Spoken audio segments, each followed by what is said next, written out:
Ever since we opened our doors in 1964, Davis Ford in Fulton has been committed to providing the highest level of customer service and customer satisfaction. That level of commitment is shown in our 18 Ford President's Awards for overall customer experience. Whether you're looking for a tune-up, a trade-in, or a new F-150, the team at Davis Ford is here to serve you. Come see us today in Fulton. Call us at 662-862-3711 or visit us online at davisfordsales.com. Davis Ford, small-town dealership, small-town prices.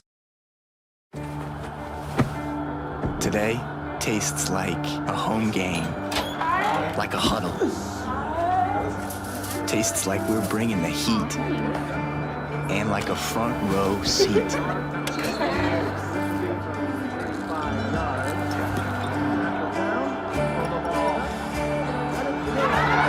Today tastes like we're a team, and it never tasted this good. When I came back to school this year, I brought my bank with me, and the student checking account at First American National Bank was perfect for me. No monthly fees and no minimum balance, and I can manage my money right from the app. I can do all my banking with text messaging if I want, and I can deposit a check just by taking a photo. It's that easy at FAMB. I took my bank to college with me. I took my bank to college with me. My bank followed me to college. I took my bank to college with me. I took my bank to college with me. It's that easy at First American National Bank. This broadcast is being brought to you by Renaissance Bank, Little Caesars in Fulton, Tupelo Coca-Cola Bottling Works, the Orthopedic Institute of North Mississippi, Davis Ford, First American National Bank, TM Realtor Agent Ricky Murphy, Max Home, the ICC Baptist Student Union, Cagle Eye Center, Bank Okolona, Sam's Town Market in Mantachie, State Farm Insurance Agent Brandon Poland, the ICC Wesley Foundation, the ICC Foundation and Alumni Association, and donations to the Sports Information Indian Club from viewers like you. Ever since we opened our doors in 1964, Davis Ford in Fulton has been committed to providing the highest level of customer service and customer satisfaction. That level of commitment is shown in our 18 Ford President's Awards for overall customer experience. Whether you're looking for a tune-up, a trade-in, or a new F-150, the team at Davis Ford is here to serve you. Come see us today in Fulton. Call us at 662-862-3711 or visit us online at davisfordsales.com. Davis Ford, small-town dealership, small-town prices. Good afternoon and Roll Tribe, ICC fans, as we're in the bright light city of Scooba, Mississippi for today's matchup between your ICC Indians and the East Mississippi Lions. And playoff spot is on the line here for both teams. Winner kind of takes all in this situation. There is still a week of games to be played next week, but guys, today for the Indians, if they want to get back to the playoffs, it's got to be a win here in a very tough place to win at Scooba, Mississippi. Yeah, Adam, it does. I mean, it's a big game for Etowah today. It's kind of like we've talked about. You want to be in control of your own destiny, and right now we are. We are sitting alone in second place in the North, and a win today. Not saying that solidifies the North second place for us, but it sure does go a long way to make a statement, because we go back home next week and we play at home for the final regular season game to help us out and finish the season against another North Division rival there in Coahoma. But it is a big game. It's big for Etowah, sitting 3-1 in the North, East 2-2 at this point in the North. And so they're right behind us. A loss today, which we don't want to talk about that, but that puts I think a three-way tie, if I'm not mistaken, us, East, and Holmes, and that runs into next week, Mr. Ingram. So you want to be here, you want to come into Scuba today. It is their homecoming. It is a Saturday game. We're not used to a lot of Saturday games in JUCO anymore, but you want to come to town and you want to take care of business, get the big win, go home, because you got a short week coming up to prepare for the next team. No doubt about it, Brad, and you're right. We control our own destiny, and that's what's very important here, and I know Coach Cannon and the staff's told them that. Big game today on the road against a powerhouse East Mississippi, their homecoming. But we've proven so far this year that we have been playing well in the North. We beat Northeast in a big game. Northeast beat this team. So this is a big game today. We control our own destiny. We win today. We win Thursday night at home against Coahoma. We're in the playoffs. It's simple. Now, if we lose today, we're not out of it, but it makes things a little bit more difficult, and we don't control our own destiny. So let's come out today, play confident, play well, and find a way to win this game on the road and go home next Thursday night, and it'll be a big, big time in Fulton, Mississippi. Well, East Mississippi has won the last 8 meetings, of course, did not play in 2022. The last time that ICC won was back in Fulton on a crazy cold night there, 24-23 in 2012. It was also ICC's homecoming that night, so the Indians hoping that whenever there's a little homecoming in the air, there's a little magic for the Indians this afternoon here at East Mississippi. When we come back, we're going to hear from Coach Sean Cannon and get his thoughts on today's game and more here on the Davis Ford pregame show.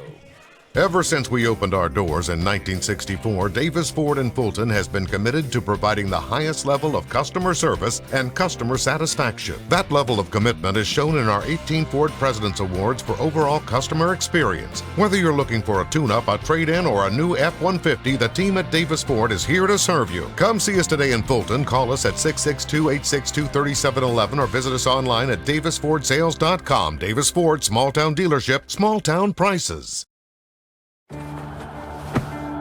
Today tastes like a home game, like a huddle. Tastes like we're bringing the heat, and like a front row seat.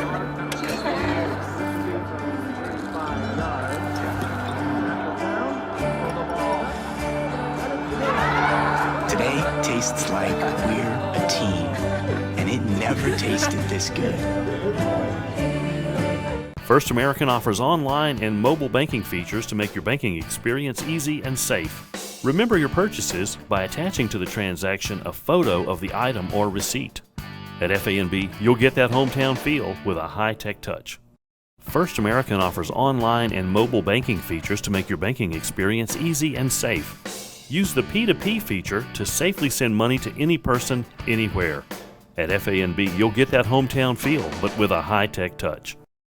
Ever since we opened our doors in 1964, Davis Ford in Fulton has been committed to providing the highest level of customer service and customer satisfaction. That level of commitment is shown in our 18 Ford President's Awards for overall customer experience. Whether you're looking for a tune-up, a trade-in, or a new F-150, the team at Davis Ford is here to serve you. Come see us today in Fulton. Call us at 662-862-3711 or visit us online at davisfordsales.com. Davis Ford, small town dealership, small town prices.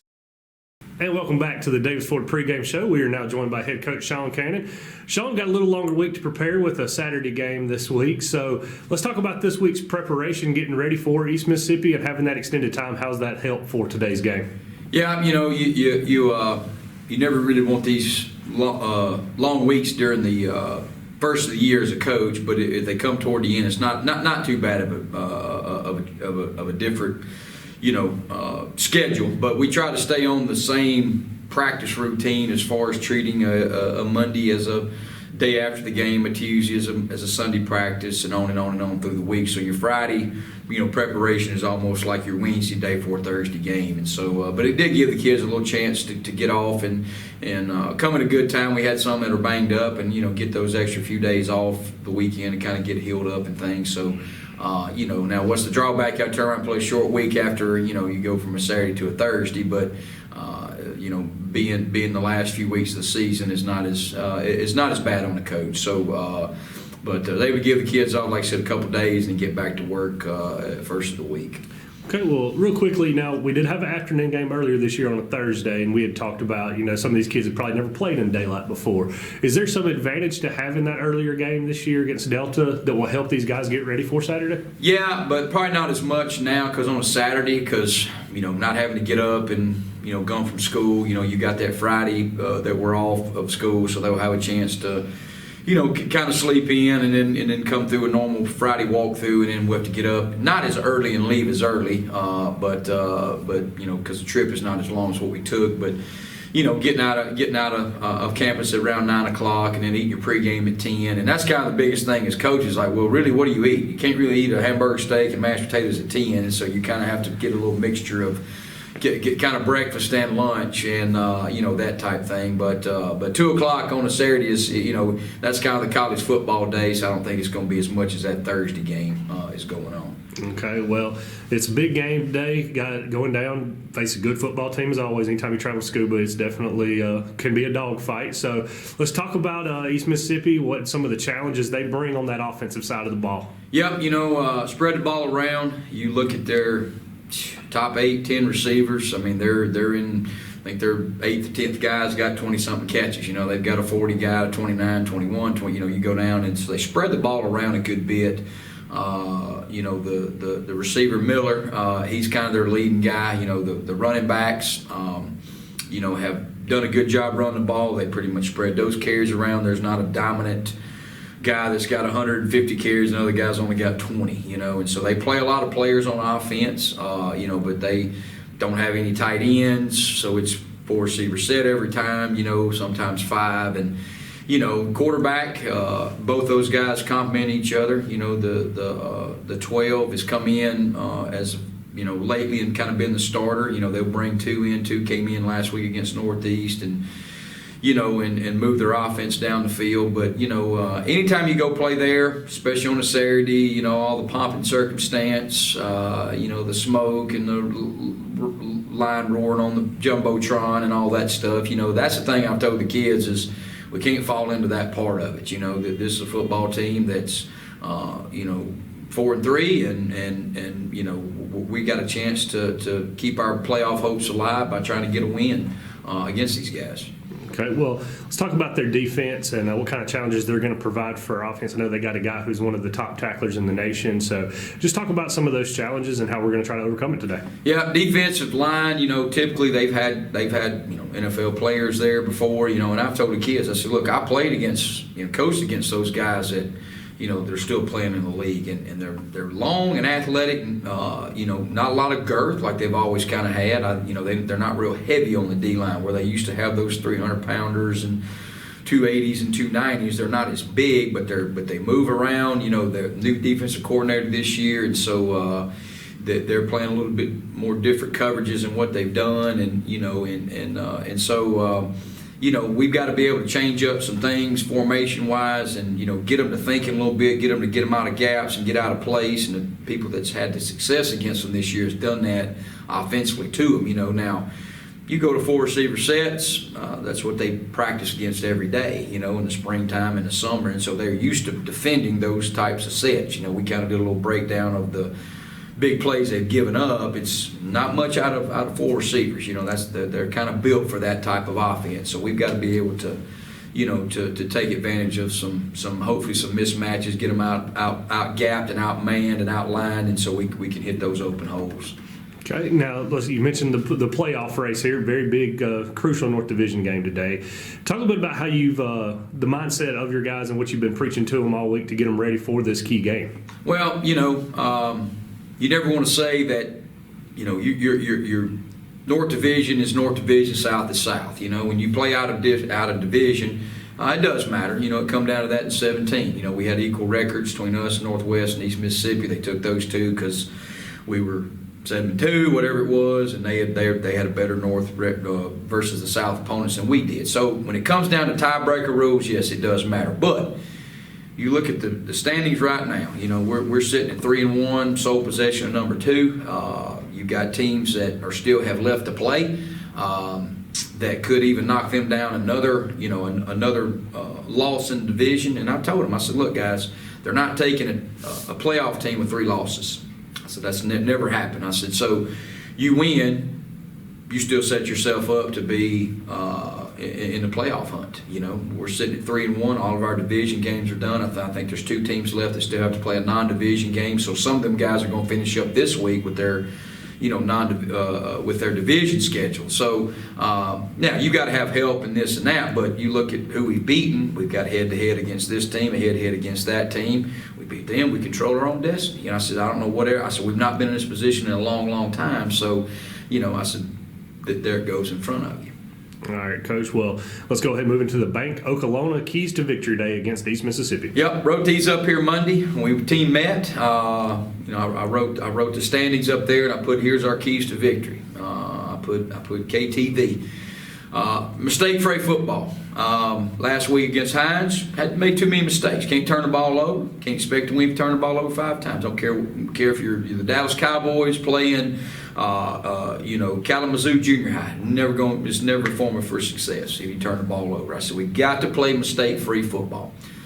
First one. Number 2, outrush them. I said we have not run the ball very good in the last couple of weeks. We played some powerful defensive lines that have done a good job of stopping us. I said we have got to outrun them in the run game, because if you're able to outrun them, then that makes more first downs. They've got to make calls to stop the run. That opens up the pass. But we got to run the football, and we got to stop the run. You got to make a team one-dimensional. You got to get them in a situation where they become one-dimensional, and things like that. And then the third thing, I said it was OD and special teams. I said, we got to make big plays. D, we got to prevent them. And special teams, we got to create. I said those 3 things there. I said it's pretty easy to see when they've lost their 3 games this year what has affected them. It's been turnovers against them, with not getting any turnovers, the special teams play, and then being able to run the football. And similar to Holmes' offense schematically, and so we've got a pretty familiar way to do, that we kind of know the plays that we have seen, and so so we've had a little bit of time to prepare. Now, is that going to help us win a game? I don't know. That's yet to be seen. But the thing I told him, I said, don't go in there and fall under the hype of the Last Chance U. I said that was a long time ago. I said people still look at him. I said that. Let's don't buy into the hype of the smoke when they run out of the locker room, the lion roar, all the things that, that you drive up. There's the big tractor trailer of all their championships. I said that's the intimidation factor where they try to get you to be beat before the game. I said let's get to the ball game and let's play every play, and when that play happens, move on to the next play. So it just goes back to those keys of doing what you got to get done. But if we don't beat ourselves, we'll give ourselves a chance. And that was my biggest statement this week to the kids. All right, Coach. Well, thanks for joining us, and best of luck this week. And we'll be back with more with the Davis Ford Pregame Show on the ICC Sports Network. Ever since we opened our doors in 1964, Davis Ford in Fulton has been committed to providing the highest level of customer service and customer satisfaction. That level of commitment is shown in our 18 Ford President's Awards for overall customer experience. Whether you're looking for a tune-up, a trade-in, or a new F-150, the team at Davis Ford is here to serve you. Come see us today in Fulton. Call us at 662-862-3711 or visit us online at davisfordsales.com. Davis Ford, small-town dealership, small-town prices. First American offers online and mobile banking features to make your banking experience easy and safe. Set text alerts to catch unauthorized spending or to monitor your account balance. At FANB, you'll get that hometown feel, but with a high-tech touch. Show your school spirit with our exclusive debit cards. Represent ICC with a special card design you can only get from First American National Bank. You'll show your support every time you use the card. Support ICC with a Spirit debit card from FANB. They say Diet Coke is a mom's drink. Well, you copied her jeans, her spin, her shoes, her scrunchie, and whether you realize it or not, her music. Now, copy her drink. Drink what your mama gave you. This broadcast is being brought to you by Renaissance Bank, Little Caesars in Fulton, Tupelo Coca-Cola Bottling Works, the Orthopedic Institute of North Mississippi, Davis Ford, First American National Bank, TM Realtor Agent Ricky Murphy, Max Home, the ICC Baptist Student Union, Cagle Eye Center, Bank Okolona, Sam's Town Market in Mantachie, State Farm Insurance Agent Brandon Poland, the ICC Wesley Foundation, the ICC Foundation and Alumni Association, and donations to the Sports Information Indian Club from viewers like you. Ever since we opened our doors in 1964, Davis Ford in Fulton has been committed to providing the highest level of customer service and customer satisfaction. That level of commitment is shown in our 18 Ford President's Awards for overall customer experience. Whether you're looking for a tune-up, a trade-in, or a new F-150, the team at Davis Ford is here to serve you. Come see us today in Fulton. Call us at 662-862-3711 or visit us online at davisfordsales.com. Davis Ford, small-town dealership, small-town prices.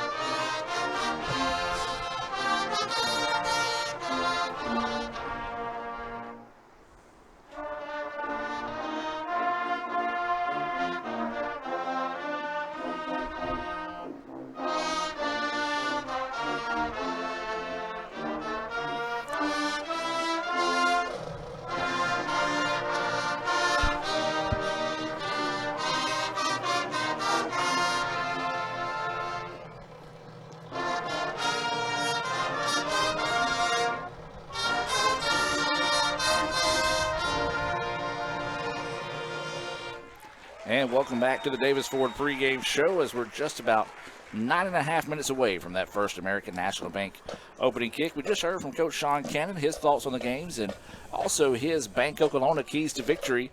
And guys, I'm going to flip it over to you guys now. What do you feel like today's keys to victory are brought to you by Bank Oklahoma? Well, I go back to where I started in the pregame show, talking about being in control of our own destiny. And that's what today's game is about, is being in control of our own destiny. And we have that control right now. Well, tying into that, Mr. Ingram, last week, 5 turnovers in the game at home against Hines. South Division opponent, yes, but still 5 turnovers in the game against Hines. That's not being in control of your own destiny. When you're giving the ball to the other team, especially that many times, you're not going to win football games. And when you're coming down to East Mississippi, who has taking nothing away from Hines either. They had a great football program, they do. But we're coming down here into their territory today, their homecoming, Saturday game, 2 o'clock. And, East Mississippi, with being who they have tended to be over the years, we're looking at the championships that they've got down there, the national championships, coming off a loss last week, East Mississippi as well, to Northeast. We can't do that. We cannot afford to come out and start turning the ball over. Again, controlling our own destiny, playing clean football, us controlling our own destiny, minimizing the mistakes that we can control. And so that's kind of where I'm at with it today. We've got to come in, play clean football, and control the things that we can control.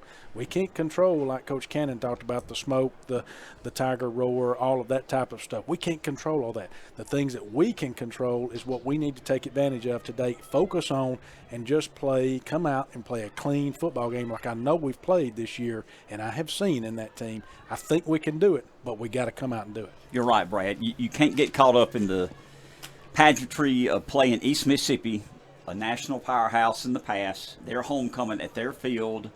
Do not get intimidated. You've got to come out and play your game. And I think it's extremely important. Turnovers is key today. East Mississippi lost to Northeast. East Mississippi had 7 turnovers and some starters injured. But turnovers is part of the game.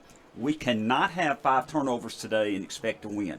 We got to play a clean game, take control of the game, and play to the best of your ability. Like you said, don't worry about East Mississippi. Worry about ICC.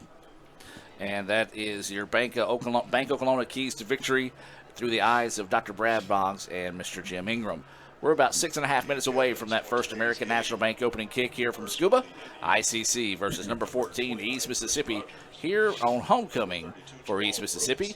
They're going to have the Samstown choice, the Sam's Market coin toss coming up. We're going to take a break here, a few words from our sponsors, and come back with our Tupelo Coca-Cola Bottling Works starting lineup here from Scuba. Ever since we opened our doors in 1964, Davis Ford in Fulton has been committed to providing the highest level of customer service and customer satisfaction. That level of commitment is shown in our 18 Ford President's Awards for overall customer experience. Whether you're looking for a tune-up, a trade-in, or a new F-150, the team at Davis Ford is here to serve you. Come see us today in Fulton. Call us at 662-862-3711 or visit us online at davisfordsales.com. Davis Ford, small town dealership, small town prices. Today tastes like a home game, like a huddle. Tastes like we're bringing the heat, and like a front row seat.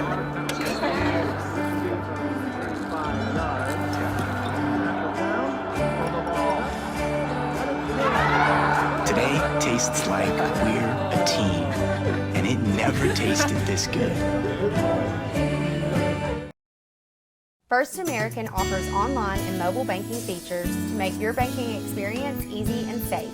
Activate or deactivate your debit card as needed, attach images to your transactions, apply travel notices to your account, and make person-to-person payments. You can even set up text alerts to guard against unauthorized spending or just to monitor your account balance. The best part is that you can bank anytime, anywhere. At First American National Bank, get that hometown feel, the high-tech touch.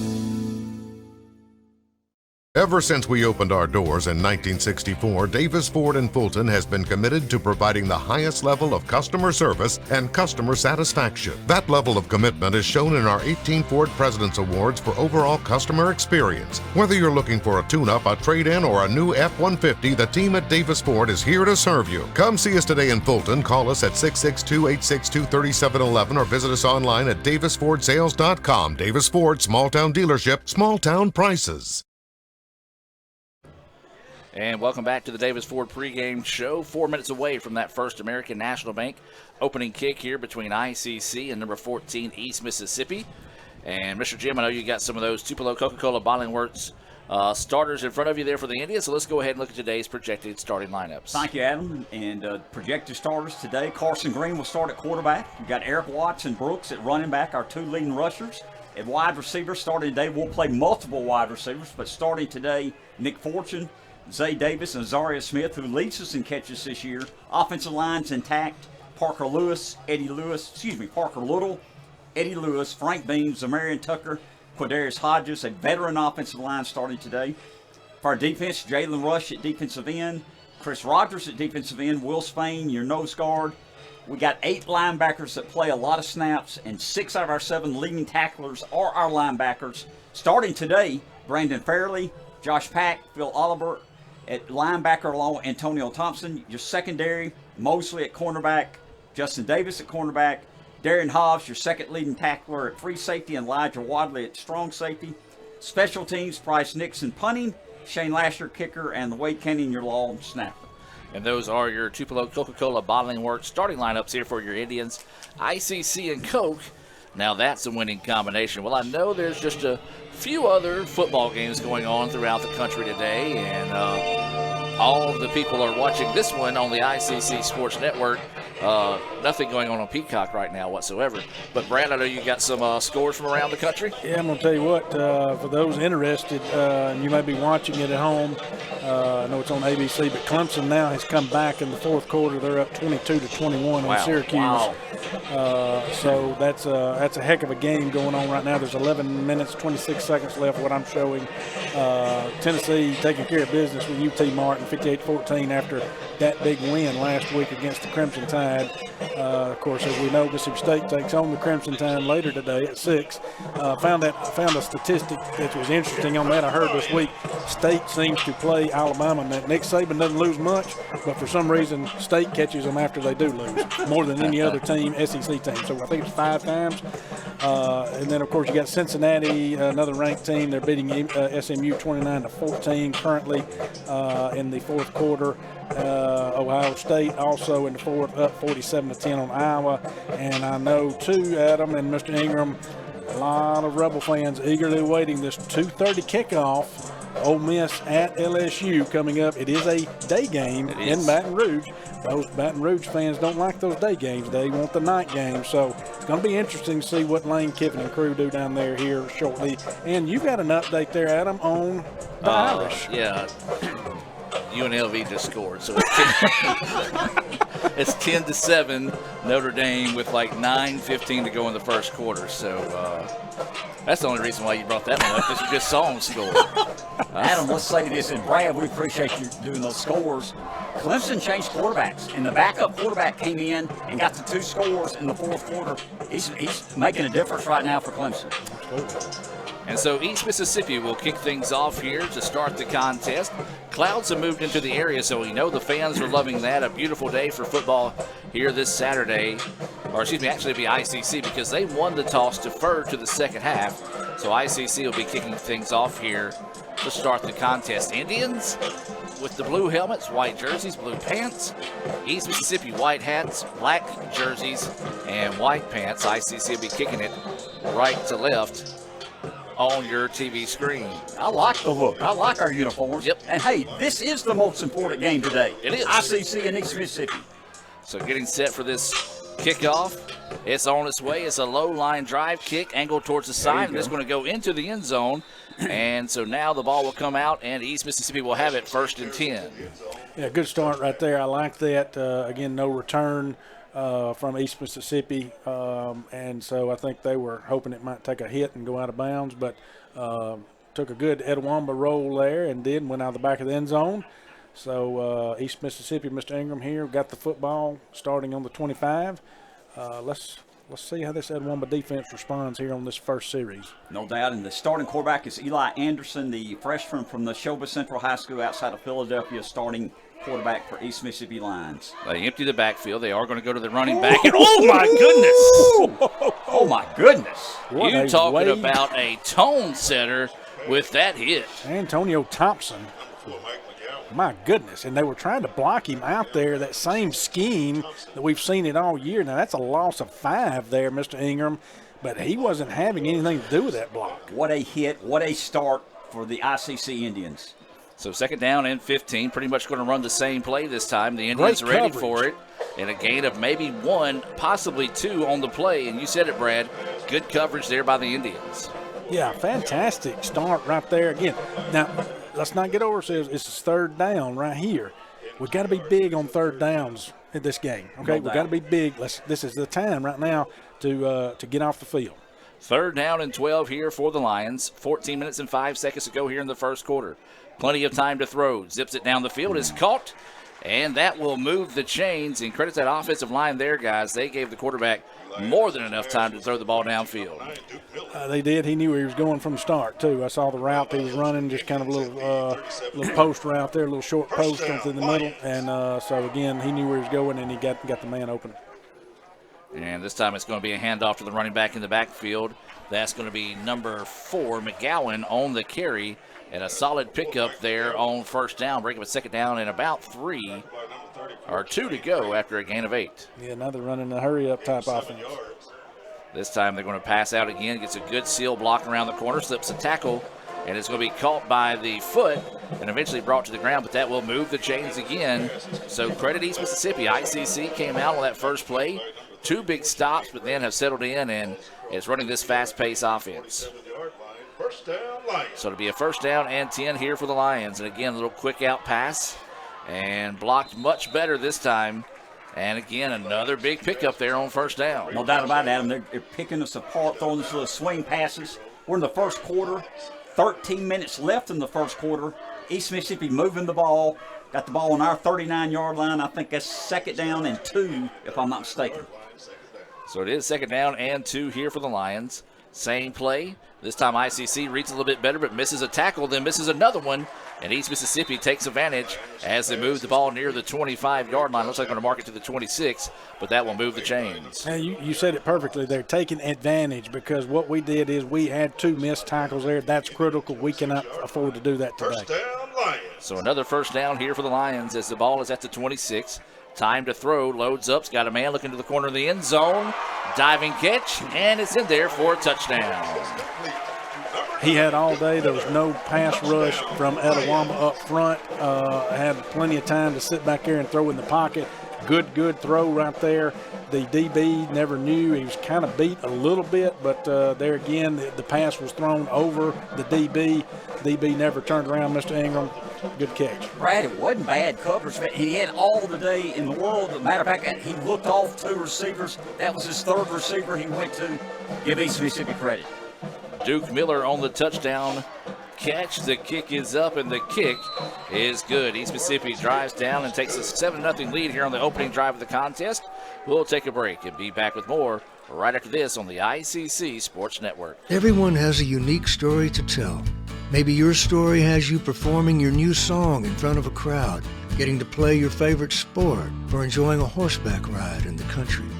At Orthopedic Institute of North Mississippi, our group of skilled surgeons understand your need to continue your story.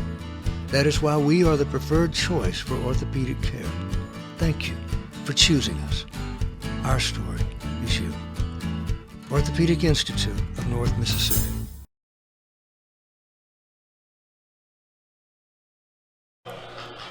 And welcome back to action, ladies and gentlemen. 7-0 is the score here. East Mississippi strikes on the opening drive of the contest. It was Duke Miller hauling in that touchdown pass, we believe, for about 26 yards. It is 7-0 East Mississippi. ICC is going to take this First American National Bank kickoff at the 5-yard line. bullies his way forward out to the 25 where the Indians will have it 1st and 10. Yeah, that was Eric Watts on the return there for Etowamba. So we got to provide an answer. And you know, I hate to say things are critical, Mr. Ingram, and I don't think they really are at this stage. I mean, we're only 12 minutes, got 12 minutes left in the first quarter. I still think we need a statement. We've got to answer. Now, we started out trying to make a statement down here, and we did. We took them to 3rd down. We need to answer right here. No The offense doubt. stay on the field. We don't need to go 3 and out. We need to get some first downs at least, give our defense a rest, get some confidence going. Indians have it 1st down and 10 here from the 25-yard line. This 1st down being brought to you by Davis Ford in Fulton. Indians going to keep it on the ground on the first carry, and Brooks is going to be the ball carrier, slips and actually loses a yard on the play. And that's just a tough break there for Brooks, as he really didn't get touched that time, just fell to the ground and lost one on the play. Well, this is I believe, if I'm not mistaken, first game we played on turf this year. Yep. Different footing down there, something you got to get used to. Hopefully they prepared some in pregame on that. The handoff now is to Watts on that, and they swarmed that one. The defense did. Another loss on the play. So the Indians going to be backed up now. It's going to be a 3rd down and 11 situation. They're actually going to give him back to the original line of scrimmage. So a break there for the Indians. So now 3rd down and 11 here. Possession down for the Indians. All right, Brad. It was 3rd and 13 for East Mississippi. They threw a pass over the middle, got the 1st down. Let's do the same thing right here. Well, we do apologize for not having the crowd mic up right now. As the house music, they play a good bit into it, and they finally kill it. So we're going to have to keep the crowd mic down because of the house music right now. So Indians back to pass, and Green, once he felt the pressure, kind of curled up on it that time, and East Mississippi comes in and knocks the Indians back for a loss of 6 on their opening drive, and it'll be a Little Caesars punt coming up here for the Indians. Good defensive play call right there on East Mississippi's part. They brought the house, basically. They brought a lot of pressure. They were able to break free and put the pressure on Green. We're in a punting situation, Mr. Ingram. We're doing what you said we didn't need to do. That's right. And but we're doing it, so defense has got to come back out and answer. This Little Caesars kick, a booming kick. It's going to be taken at the 35-yard line, gets it out across the 40, now down to the 50, and bullies his way out to the 48. Positive starting on the positive side of the 50 here for East Mississippi on a nice return there by the Lions. Wade Cannon, the long snapper, first one down the field to make the play. All right, guys, 7-0. East Mississippi Lions up on ICC Indians here at a 2 o'clock homecoming game for East Mississippi. 10:40 left in the first period. East Mississippi 7, ICC 0. We got to play good defense. East Mississippi in great field position, Brad, at our 48-yard line. So 1st down and 10 here for the Lions. Moving left to right on your screen. And they're going to snap back. Again, plenty of time to throw. Now the Indians bring pressure. Lobs this one up in the air, and it's going to be thrown out of bounds. There was a receiver in the area, and so a good job getting the ball away to keep from getting the big loss. But, guys, you would love to see him float that one up and kind of leave it in bounds and see if ICC can make a play on it. Good job by 2 linebackers. Phil Oliver on the pressure of the quarterback, and Josh Pack stayed with the running back. He was not open. He had to throw the ball out of bounds. So now East Mississippi's going to keep it on the ground this time. It's going to be a handoff to Callaway, and the Indians were there. Stack him up for a minimum gain on the play. They gave him good forward progress. They did give him good They forward did progress. give him really good forward Gave him progress. 4 yards, but it's 3rd down, 3rd and 6. Big down here, guys. East Mississippi quickly back to the line here. As Jim mentioned, 3rd down and 6. Coming up on 10 minutes to play here in the first quarter. 7-0, East Mississippi with the lead. East now is going to change to play at the line of scrimmage, make some adjustments. Indians stay in that 3 defensive lineman front here. Again, plenty of time to throw. They're going to have to check out to the running back in the backfield. ICC was there. Good job. And a big-time play by the Indians. Well, good defense. We were covering them downfield, Mr. Ingram. His only out was to the running back, the tailback that slipped out there in the flat. Looks like they're going to Loss punt. on the play, yep. And that's a good job by the defense. Good job by Pack and Taylor coming up from secondary. Josh Pack, our leading tackler right now for the year at linebacker. They made the hit, 2-yard loss, forcing the punt. And those of y'all at home, if you're watching us, flip it over to the SEC network right now. Tennessee, Lord, that young UT Martin coming back in. It's 58-21. They're making a move. This punt shanked here, and the Indians are going to get out of the way of it. They put pressure, nearly got to it, and there's no flag down, so the ball will be at the 23-yard line. Brad, I saw you glance over here at my phone, too. Yeah. You didn't mention anything. Notre Dame scored that time. Oh, so 17-7. Go Irish. Yes, so. And you still do have a good game, in all honesty. Clemson's up 24-21. 6 minutes left in the fourth right there over Syracuse. Syracuse does have the ball, looks like. So I'm glad you give me some ACC updates. I'm trying to hit you out a little bit on that. But we don't have any SEC play. So it's going to be 1st down and 10 here. This first down brought to you by Davis Ford in Fulton. If you're looking for your next vehicle, go by experience the Davis Ford difference at 904 West Main Street in Fulton. Give is going to be to the running back for the Indians. This is going to be Oliver out of the backfield running the ball that time, and he was able to battle his way forward and fight forward for a gain of 1. Well, and we mentioned, Coach Cannon did too, we've got to establish the run with this good defensive line front that they've got, and we do, and they're trying to do that. We're not having a lot of success, but you got to keep trying because that's going to help open up the pass game. 2nd down and 9 now is the situation. Indians look to the sideline. They run a 3 front like we do, Mr. Ingham. Kind of in a 3-3-5 right now, Brad. Green back to pass, loads up, going downfield's got a man, jump ball and just too far. If he had kept running, and again, there's always ifs, ands, and buts in a play or whatever, but had he kept running, he would have run under that. I believe so. It was a good-looking pass. Good coverage, but a good-looking pass. Yeah, that pass intended for Smith, one of the top receivers for the Indians. Had really good coverage, but like you said, a good ball put out there for a chance for him to run underneath it. Unfortunately, though, for the Indians, he did not. So now it's going to bring up a 3rd down and 9. Possession down here for the Indians. As Green gets to play from the sideline. 8:16, the clock is stopped here. 7-0, East Mississippi with the lead over your Indians. It's 3rd down. So Green gets the snap, a little bit of a delay snap. Now he's going to throw out. He's got a man, Smith, but just too far. Good route ran that time, just couldn't quite get the ball out there, as that was a long throw, but unfortunately for the Indians, they'll come back out and line up for another Little Caesars punt. Yeah, I'm telling you, we can't keep putting together these 3 and outs and putting pressure on defense. We've got to get a good punt away here. Again, we're in the situation we're in this time, but offense has got to get over there and put something together to at least start giving the defense some time to rest over there. Bryce Nixon awaiting the snap here on this Little Caesars. Punt, the snap was high, but he's able to go up and get it, and gets another good foot on the football. Taken at the 30, ICC gets downfield, much better coverage this time. And the Lions will start with their worst field position of the afternoon at the 40. Yeah, great job by Nixon to bring that down. It was a high snap, was able to get a good punt off. It wasn't as high as you would want it, so it was a lower punt where it was a more returnable one, but ICC, great coverage down there, downfield, much better than last time. Again, starting now on East Mississippi side of the field, Mr. Ingham on the 39. No doubt about it. Defense put a little pressure on them, but need to make another stop. We stopped them last time they had possession. So it's 1st down and 10 here for the Lions. The ball is going to be officially marked at the 39-yard line. And it's going to be a handoff in the backfield, and the Indians are there to make the play. Yeah, great job there. And I'm going to say, is that Brandon Fairley back there? I think it is. So, again, he's had a heck of a year. And they said Jalen Rush, too. Rush and Fairley, I believe. Okay, so, again, great job back there by the defense, too. They gave him a no gain on that, didn't Yes, they? sir. Yeah, so they're going to call it 2nd down and 10 now here for the Lions. High snap.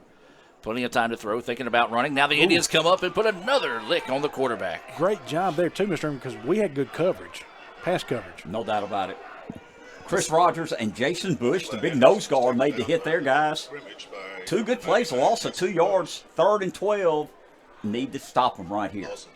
Well, as Jim mentioned, a 3rd down and 12 situation coming up on 7 minutes to play here in the first quarter. In Scuba is 7-0.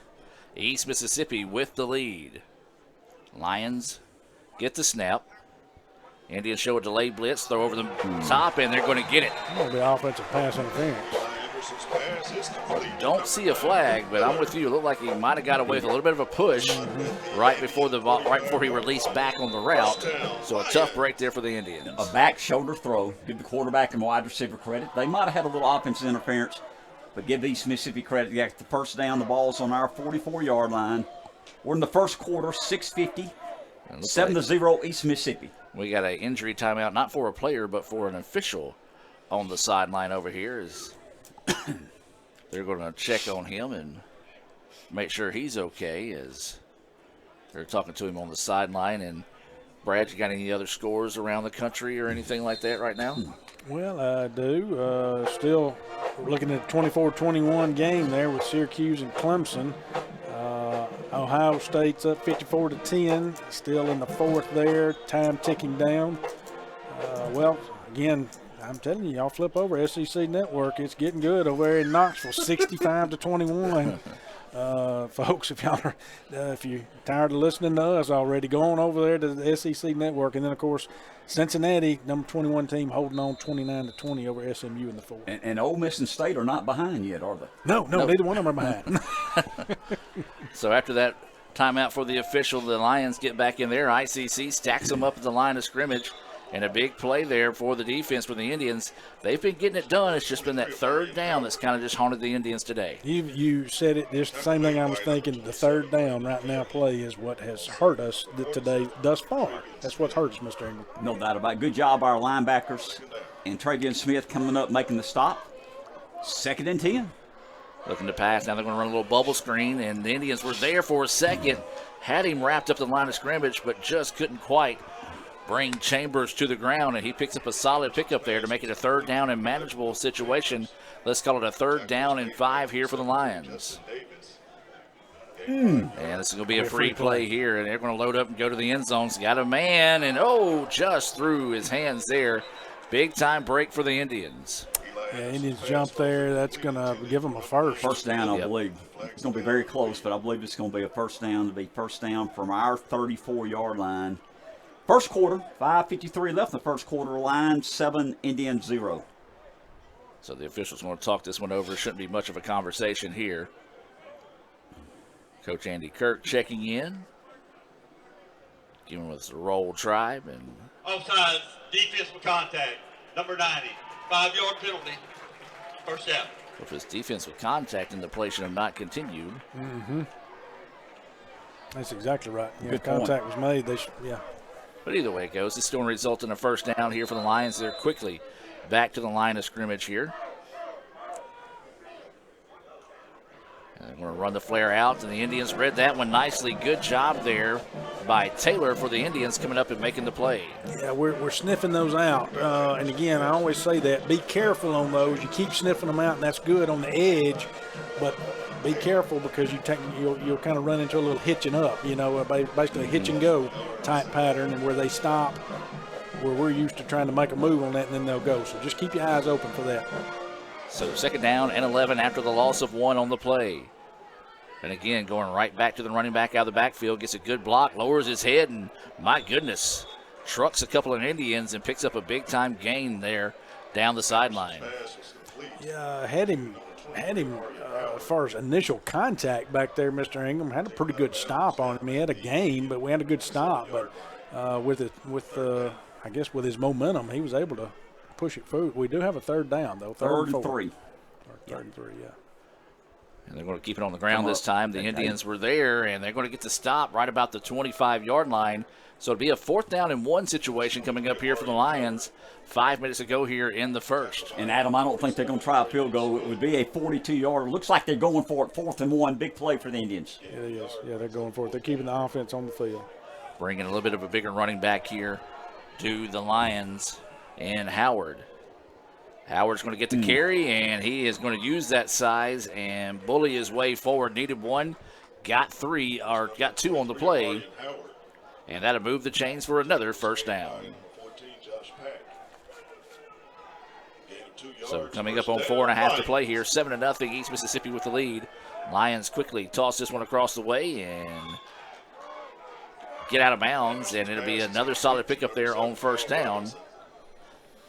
Be a 2nd down and 4 situation coming up now here for the Lions. Yeah, just kind of a little out pattern down there by Robinson for East Mississippi. So, like you say, a gain of 6 out of it, 2nd down. Now this is going to be a little toss forward, and the Indians read that one nicely, but they are going to gain 1 on the play, so it'll be a 3rd down and 3 situation, 3rd down and 2. See where they officially mark it here. Yeah, 3rd down and 3. And again, this 3rd down have been pesky for the Indians defense today. So East Mississippi looking to the sideline to get to play. 3:45 and counting here in the first quarter. It's 7-0 East Mississippi. Indians look like they're showing pressure coming off. Now they fall back out of it. And they do bring the delay, and now the quarterback's going to try to tuck and run, and he's got a lot of green grass over there. He will get that 1st down. Indians read the play, just didn't have anybody on that backside of the corner there to keep the quarterback from picking up that 1st down. Give the quarterback credit. 1st and goal, they got the ball at our 10-yard line, and, you know, Brad, what they're doing, they're throwing these little swing passes, either the tailbacks or the wide receivers, and picking up 4 and 5 yards at a pop. We've got to stop them here. Give is going to be to Howard. He's going to be stacked up at the line of scrimmage. Looks like the ball may have came out. Are they going to say he was down? Yeah, they're saying he's down. Oh, tough break there for the Indians because I think they were actually on top of the football, but they're going to say he was down before the ball came loose, so East Mississippi will keep it. And it'll be a 2nd and goal to go now here from about the 9.5-yard line. Anderson still your quarterback here for the Lions. He's going to drop back and he's got a jump ball in the corner of the end zone. Does he stay in? No signal yet. They're talking to each other. And they're going to say no catch. And he didn't stay in. Well, he came down out of bounds. Looked like neither referee wanted to say either way on that one. And it was close, guys. Very close. Very close. Give the wide receiver credit. He did a good job of trying to get that foot down, but apparently just could not quite land it in time there. So 2:35 to go. 3rd and goal to go. East Mississippi's calling timeout. And East Mississippi wants to call a timeout. Maybe see if they can get a review here. Timeout on the field. We're going to take it with them. And be back with more right after this. So when are you going to give me back for the pizza? Oh, personal foul. Let's give him a Renaissance replay. Make a successful handoff when you transfer funds to friends and family with Zelle and the Renaissance mobile app. Let's give him a Renaissance replay. Make the right call for 24/7 roadside assistance and sign up for Renaissance Rewards Extra Checking today.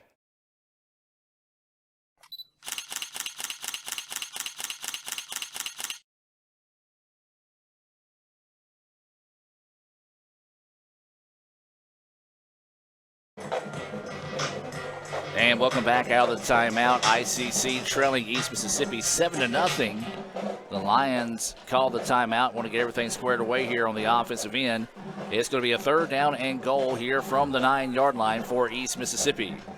I'd like to see if you could at least force them to kick right here, Mr. Ingram, and get it to 4th and 9 or 4th and long. They may still go for it. I don't know in this situation, but you'd like to put them in that situation where they got to make that decision. Quarterback's going to roll here near side. Has the option to run it, and then he's going to be hit and just tosses it away.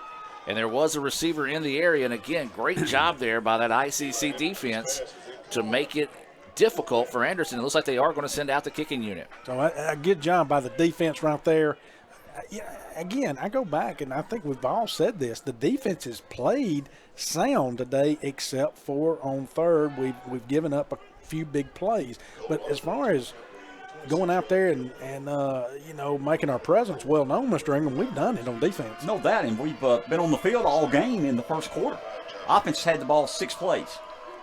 Snap down, the kick is up, and it was nearly blocked. And it's no good, so the defense comes up with a big-time stop there. 2:22 to go here in the first quarter, and guys, maybe that's the shot in the arm this offense needs. Well, exactly. Offense needs to be thanking the defense. They need to be thanking them right now. There's 2:22 left in the first quarter. I'm going to say that East Mississippi's had the ball at least 11 minutes out of these 15 minutes. And we've been on the field. We've had 2 3-and-outs. We've got to get some first downs, give our defense a break, and our defense has played well.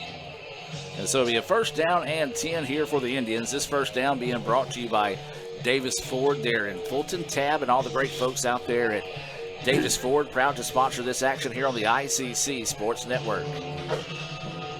Indians a little slow getting on the field here. Going to have to hurry up as there's only 5 seconds on the play clock now. Green, the quarterback, will get the snap. Dropping back to pass. Rolls out, loads up, got a man downfield, and it's going to be caught. What a catch. Just ain't even down hit his knee, but what a good catch. As that time, they just pretty much said, Smith, go. Little backyard ball there, and he caught it. He had to stop and basically caught it on a knee, and that's the reason why he was able to haul that one in, or at least the ball would stop there, and that's what we needed. Good big-time play call there. Honk the horn and move the chains. That's another Davis Ford first down. Now it's going to be a pitch out to Watts. There's going to be a flag down, and this is going to be holding on the Indians. Can't do that. Well, you can, but you just got to get away with it. Especially when you're way out on the right by the official when you hold them. Yep, so a tough break there for the Indians after a big-time play there. Coming back and going to get that penalty there and mark them back 10 yards and replay first down here. So, that's tough. It is, but still, we got a first down here, 1st and 20. You don't want to try to get it all back in one whack here, Mr. Ingram. You want to take your time. It's a first down. Again, ICC does not need to be in any hurry. This is the most room we've had all day here, and give the defense more time to rest. Right, in good field position. Even though it's 1st and 20, we got the ball at our own 46-yard line. Green's going to drop back to pass. Has a man, and it's going to be in and out of the hands of the receiver. Absolutely beautiful coverage there by Lawrence Sullivan Jr., the defensive back out of Vicksburg. Came in, made the play, and the ball was actually caught, but was able to knock it out of his hands for it falling incomplete. So 1:36 to go here in the first quarter. ICC down 7-0 here to East Mississippi. Homecoming in Scuba. ICC trying to find a way to play spoiler. Oliver's hitting the backfield, but able to fight forward and gain 2 on the play, or actually depends on where they're going to officially spot this one. Well, that's one thing we haven't been able to establish like we wanted to yet, and that is the run.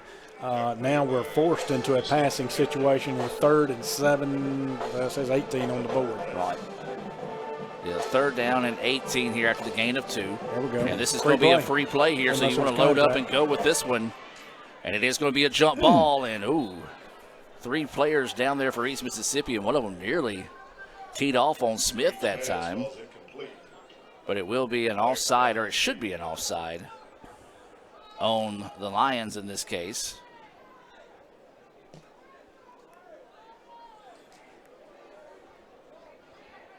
Offside, defense, number 93. 5-yard penalty, 3rd down. So that'll help out there, but it'll still be a 3rd down and long situation here. 3rd down and 13 for the Indians. They trail it 7-0 here with 1:02 to go in the first quarter. The ICC is going to empty the backfield now. Go 3 receivers here on the near side, 2 on the far side. Green in the backfield by himself. 3rd down and 13. Green awaiting the snap, will get it. Now dropping back, sees pressure, and it's going to throw this one forward. That's got to be pass interference, and it is. A pretty easy call there that time as he ran through the running back and put a shoulder into him right as the ball got there. And the Indians, after getting the penalty to knock them back in that long situation, looks like now the Lions returning that favor with that pass interference. You know, Brad, we were not going to get the first down. You know, it's 3rd and 13. We might have got back to the line of scrimmage. We caught a break. We needed that penalty to keep us going. Defense number 22. Ball plays spot or foul. Automatic first down. So it is a spot foul. So basically, after all that, guys, it's 1st down and 10 where we caught the football on that long pass. That's exactly right. But, again, it all worked out. It did give the defense more time to rest over there, so I'm liking that. And so we got a fresh set of downs here. The ball is going to be just across the 45-yard line. Green, plenty of time to throw. Loads up. Open. Tries to go that time to Zay Davis, and Davis just couldn't quite climb the ladder enough to find that one. You're right, Brad. He was open, and that's going to be one that Green probably wishes he had back. Yeah, he checked off several right there, but again, he had time. I like the offensive line, what they were doing there. They were giving him time. He wasn't pressured, and he found Zay Davis across the middle, coming across the middle. He was open, just kind of overshot him. Overshot him. He saw number 22, Gross, the linebacker. He tried to get it over Gross's head, threw a little bit too tall for a wide receiver. So it'll be a 2nd down and 10 situation now here for the Indians. Handoff is going to be to Oliver in the backfield, and he is tattooed. Gain of 1 on the play, and he earned that 1. I was going to say that's a tough one, and that was Catledge, linebacker there for East Mississippi, came up, made the big hit, did gain 1, but like I said, it was a tough one. He is their leading tackler. He's a big-time linebacker, and he made a big-time hit. It'll be 3rd down and 9, but the Indians will not have to snap the ball, as there's about a 1.5 difference in the game clock and the play clock, so that gives them a chance to talk about this 3rd down. And that's what they're going to do. Your score after the end of 1, 7-0, East Mississippi with the lead. We're going to take a timeout, hear a few words from our sponsors, and be back with more right after this. Everyone has a unique story to tell. Maybe your story has you performing your new song in front of a crowd, getting to play your favorite sport, or enjoying a horseback ride in the country. At Orthopedic Institute of North Mississippi, our group of skilled surgeons understand your need to continue your story. That is why we are the preferred choice for orthopedic care. Thank you for choosing us. Our story is you. Orthopedic Institute of North Mississippi. Playing on tour takes years of dedication, hours of practice, focused precision, and nerves of steel. That's how you become great at the game, but not how you should bank. That's why Allie Ewing chose Renaissance Bank. Their easy-to-use app makes banking a breeze, no matter where she is. Renaissance Bank, understanding you. Little Caesars is now the official pizza sponsor of the NFL. Let's go! Pizza. Come on, keep it hot. It's good! Pizza. Again. Harder, readier. Let's go. Pizza. Pizza. No, pull. High five. Pizza. Come on. Pizza. We're ready. Enjoy game day with a Fanceroni Pepperoni with over 100 Old World pepperonis. Pizza. And welcome back as Green's going to keep it this time. He goes over the middle of the field, and he is going to be hit hard. But it looks like it's going to be close, but I think it is going to be a 1st down here for the Indians. Yep, they moved them. Boy, I tell you what, I think the only people that knew that play was coming was the Indians, because you don't see Green run a lot this season. No, especially after the couple of injuries he sustained. But, again, I think it was a great job by him on that. It almost somewhat, to me, looked like a busted play, Mr. Ingram, but may not have been. But tucked it and ran and got the 1st down, fresh set of downs for the Indians. Hump the horn and move the chains. That's a Davis Ford 1st down as the Indians send this one out to Watts. Breaks a tackle, and it's going to be a good gain there. Boy, I tell you what, if he could have found a way to keep his balance, he might have taken that one to the house. And, guys, this is easily the best drive of the day here for the Indians. Another 1st down for ICC. Yeah, great job by Watts. I'm like you. Had he been able to catch his balance, because the guy was coming up on him, the defender for East Mississippi was coming up on it pretty quick there to make a big hit, but he was able to kind of slide past it there and make a play and keep running. He just could not stay in bounds, but he was long enough to get the 1st. So 1st down and 10 here for the Indians. Green dropping back to pass. Throws over the middle. Davis with the catch to the 10. Stumbling to the 5-yard line. Great pass, great protection by our offensive line. 1st and goal at the 5-yard line.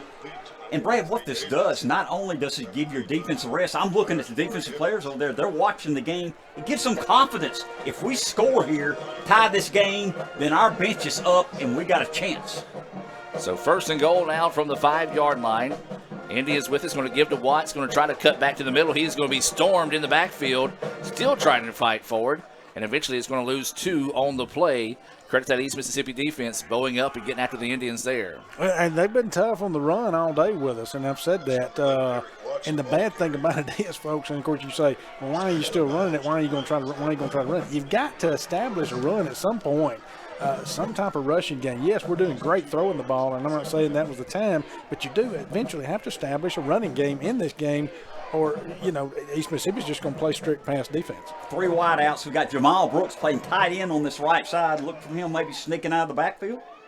Indians want to throw this one in and go tall with it that time as they were looking for number 12 King on the play. Maybe just a little bit too much juice on that one. Got an O-lineman got to come out. His helmet came off at 63. That is going to be Eddie Lewis having to come out. So coming in is the big man, number 75. That is Braylon Sanders into the contest here for the Indians.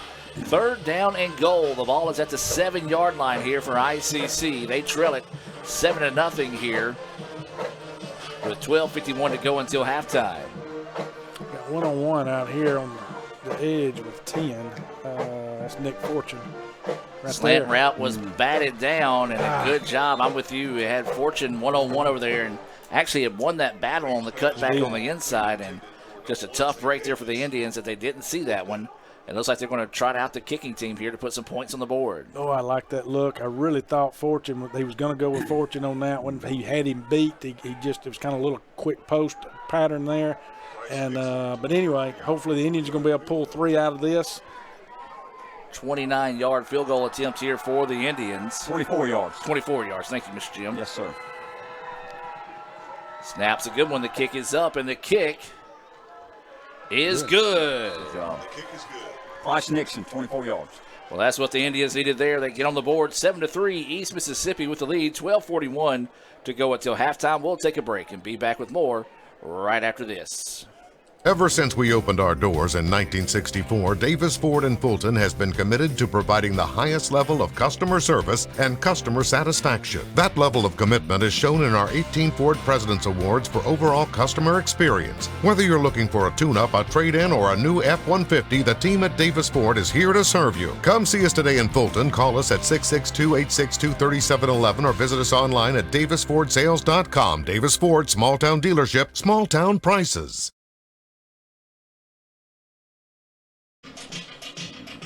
And welcome back, ladies and gentlemen. 7-3 after that, as Jim scolded me during the break.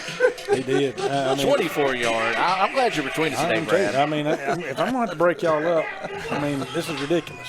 You know, it's important to our listeners and viewers that you give the correct information. I only make about 5 mistakes every 5 minutes, so, you know. So it'll be a First American National Bank kick coming here for the Indians. They trail 7-3. And this kick is going to be angled towards the side and taken at the 15-yard line by the Lions, trying to follow the wall, and they do a good job of blocking it downfield and eventually getting out to the 35, where to be a first down for East Mississippi. Yeah, kind of a short kick there. Of course, it's into the wind, too, so we are going into the wind right now.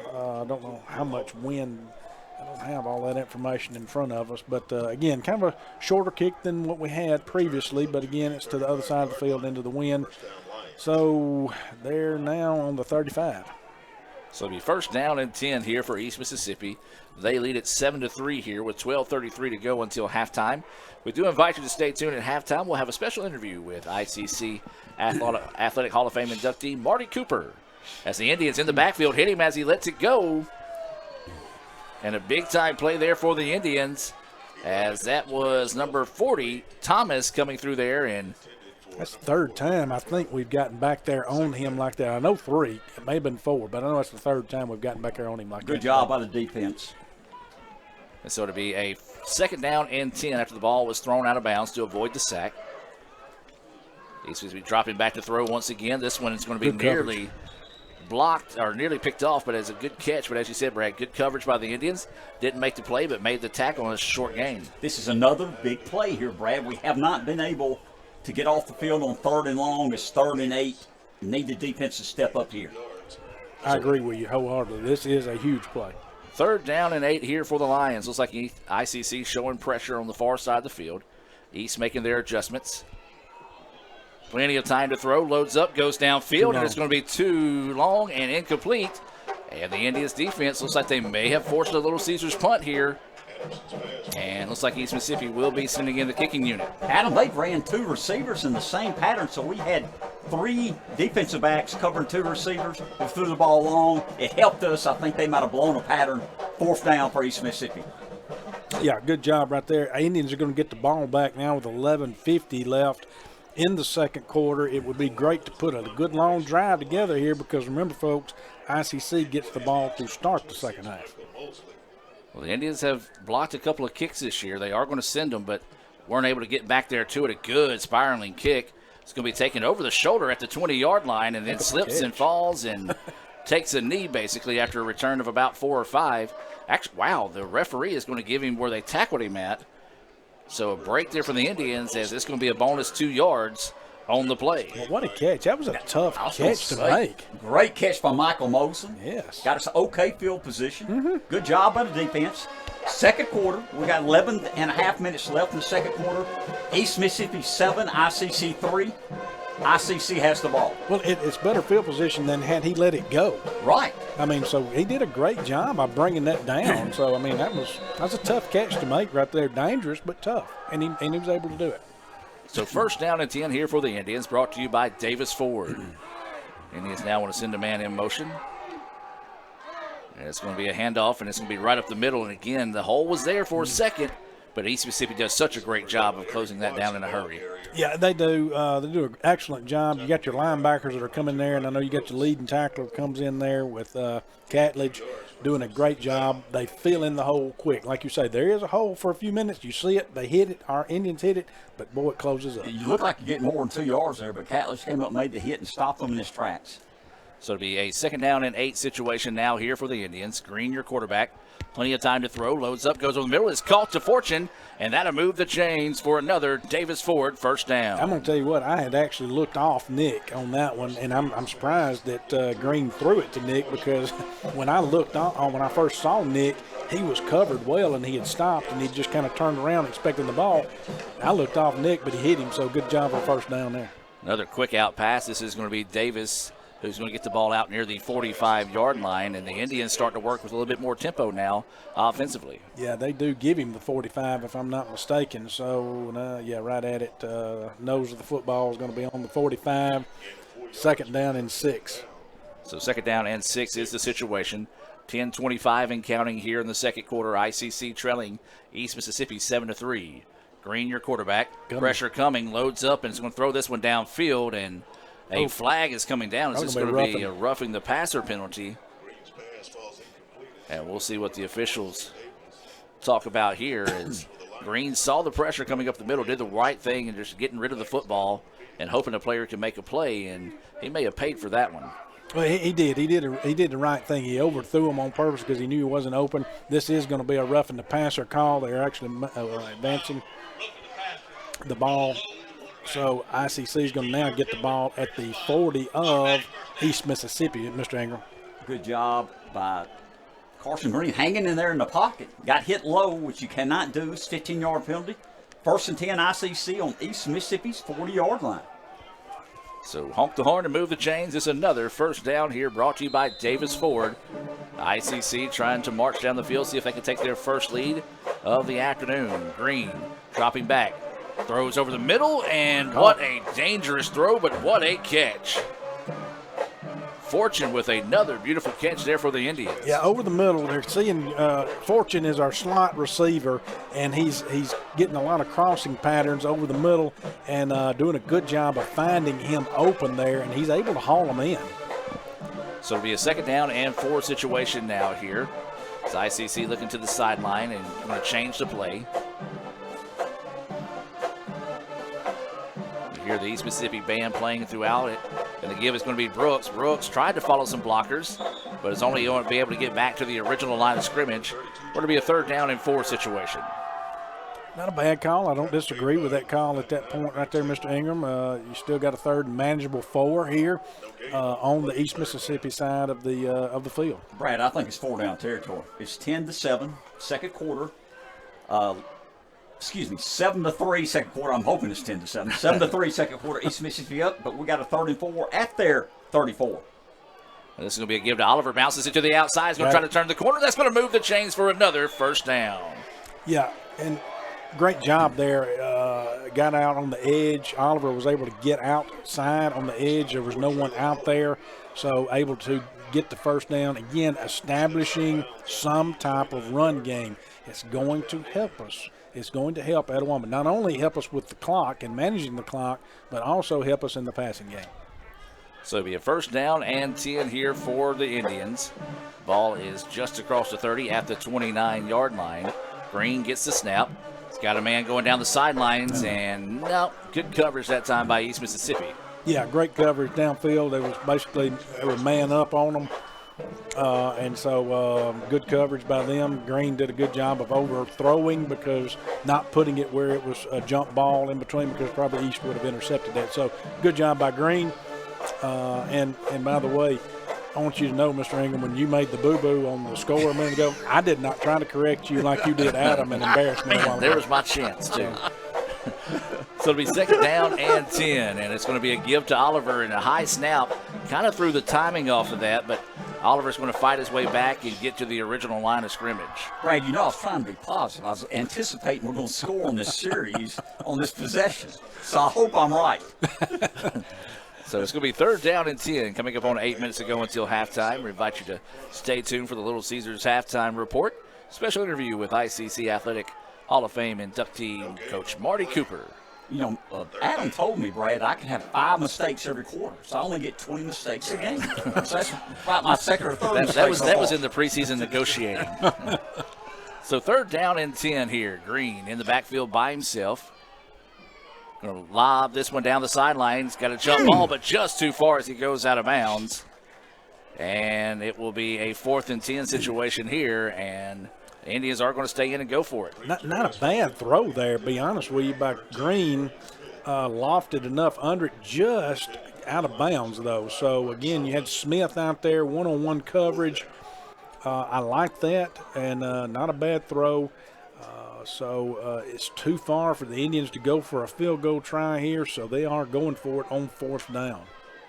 And they're going to jump. Did they get them all? It is going to be a free play. Jump ball going downfield, and just couldn't quite find it that time. A lot of pushing and shoving going on between Smith and Sullivan. Not only that, but a lot of jawing going on in between each play as well. And they've been jawing, and they were doing it over here when Smith made that play.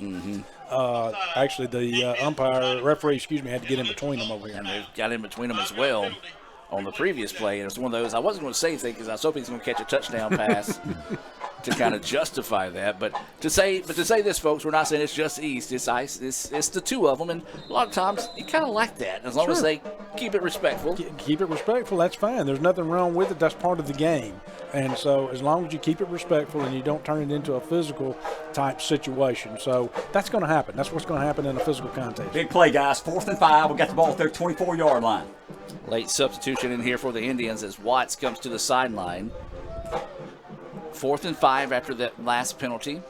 Green's going to roll out, looking for some pass. Got a man and don't know where he was going that time, Brad. He was right there over the middle, though, as Smith had broken free, and he went to Fortune instead that time. So tough break there as Green. It would have been a tough throw thrown across his body. Well, and I think that's probably why he didn't see it and why he didn't go for it. But Smith, because Green was forced out of the pocket, was rolling out to his right.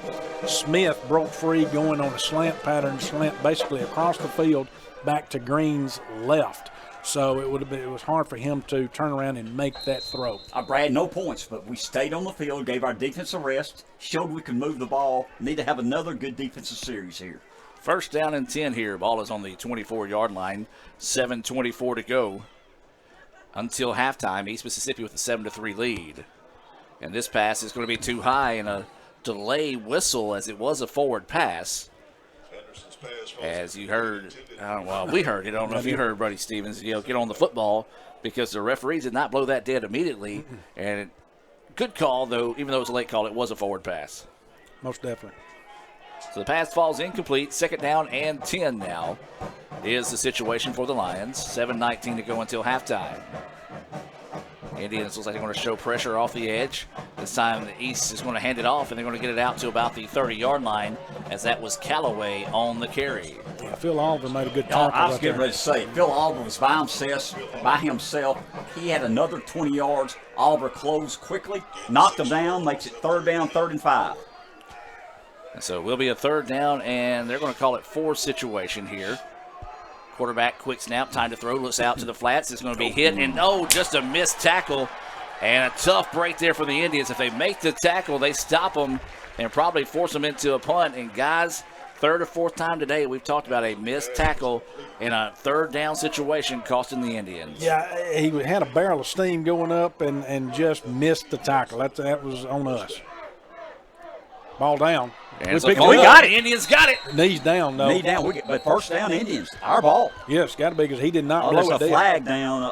What's this flag on? Well, there was a player from ICC crowding the line. And that's going to be against ICC. Right, I was afraid he was offsides defensively. And it's going to be right in that area. As the clock continues to run here, they finally get it to stop. And I think this is going to haunt the Indians here. False start. No. 5-yard penalty. Yep, before the snap, false start. Before the snap, so it has to. Oh, I got you. Man. We can't decline it. It's 1st and 15, correct? Correct. Yes. Oh, now they. 5-yard penalty. What? First down.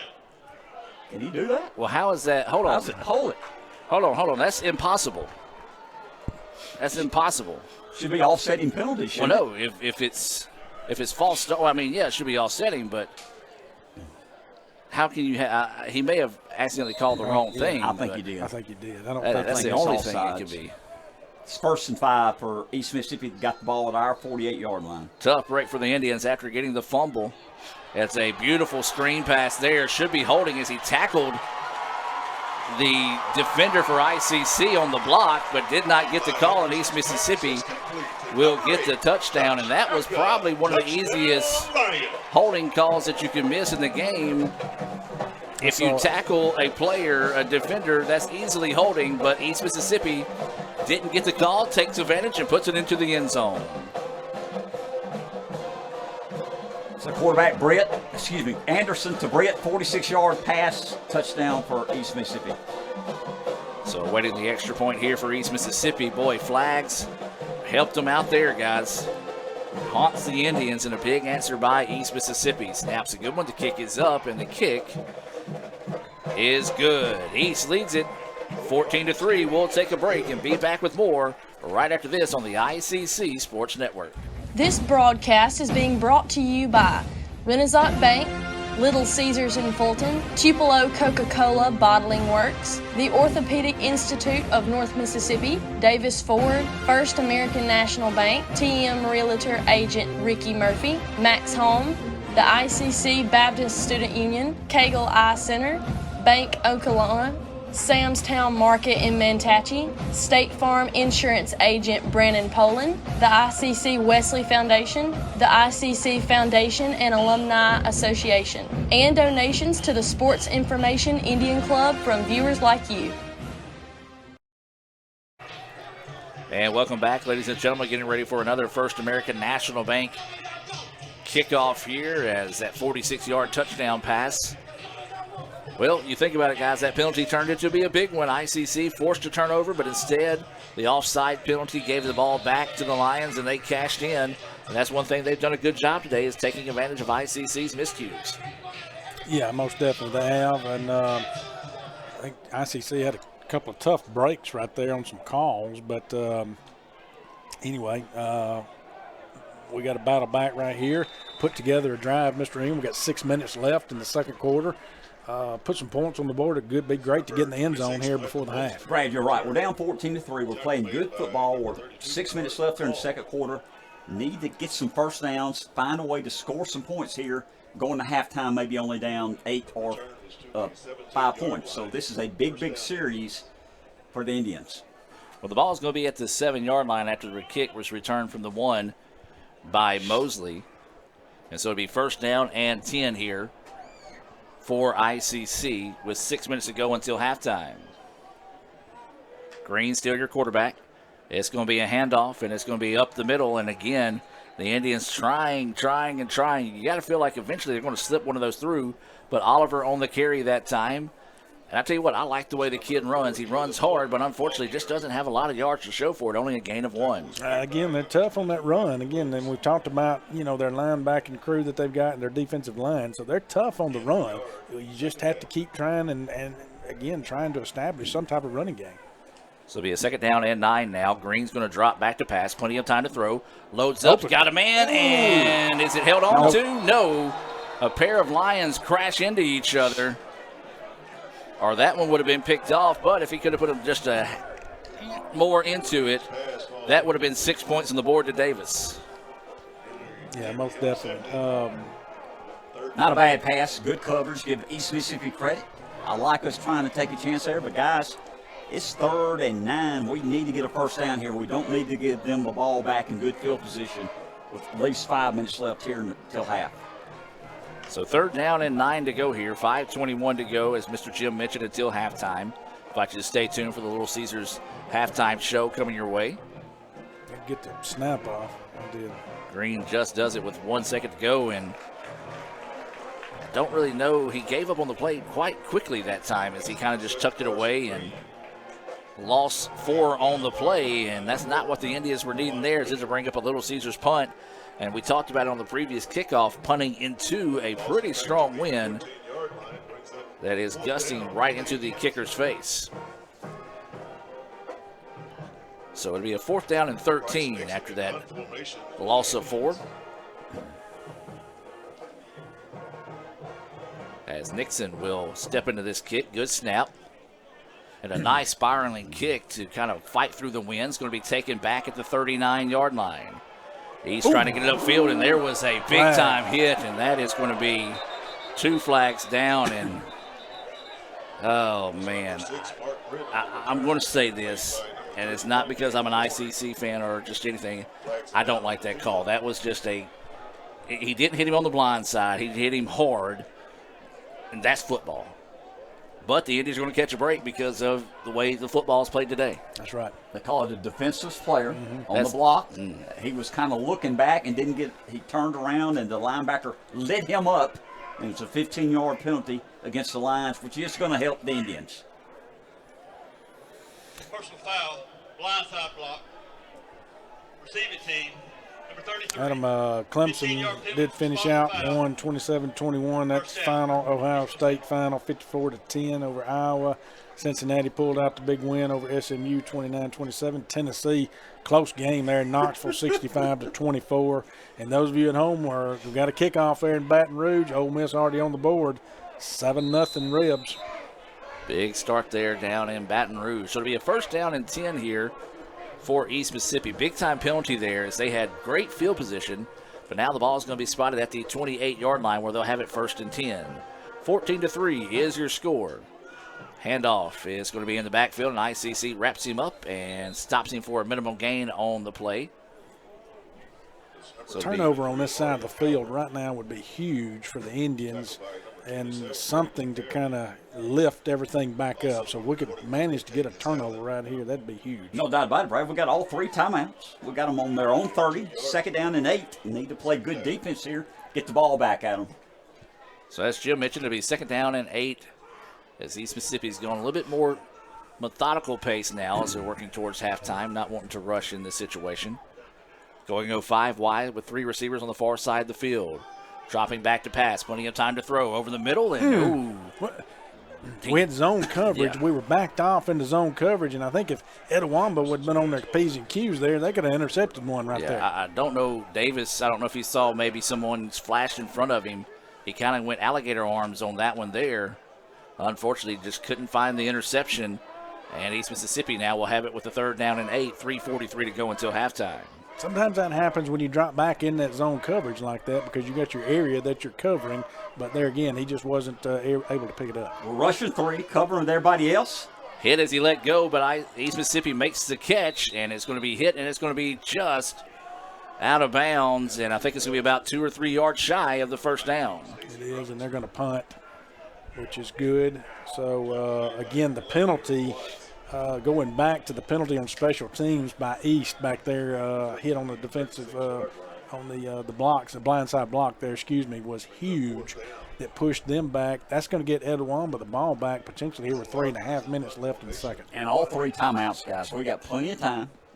Let's get good field position here. Oh, nearly blocked the kick is this kick. Pick it up. There we go. Going to hit and be taken at about the 22 by Mosley, but he's running the wrong way. And he's going to be hit and taken to the ground at the 25-yard line. And Mosley was looking for someone to block for him that time. Didn't have anybody. But, guys, right now, Indians will take over 1st down and 10. 3:21 to go until halftime. Would be a great time to see if the Indians could hit a big play here and possibly, well, you would love to have a touchdown, but points anyway before halftime would be huge. And we got time. We got the ball at our own 25. 3:21 left until halftime. All 3 timeouts need something positive here to close the half.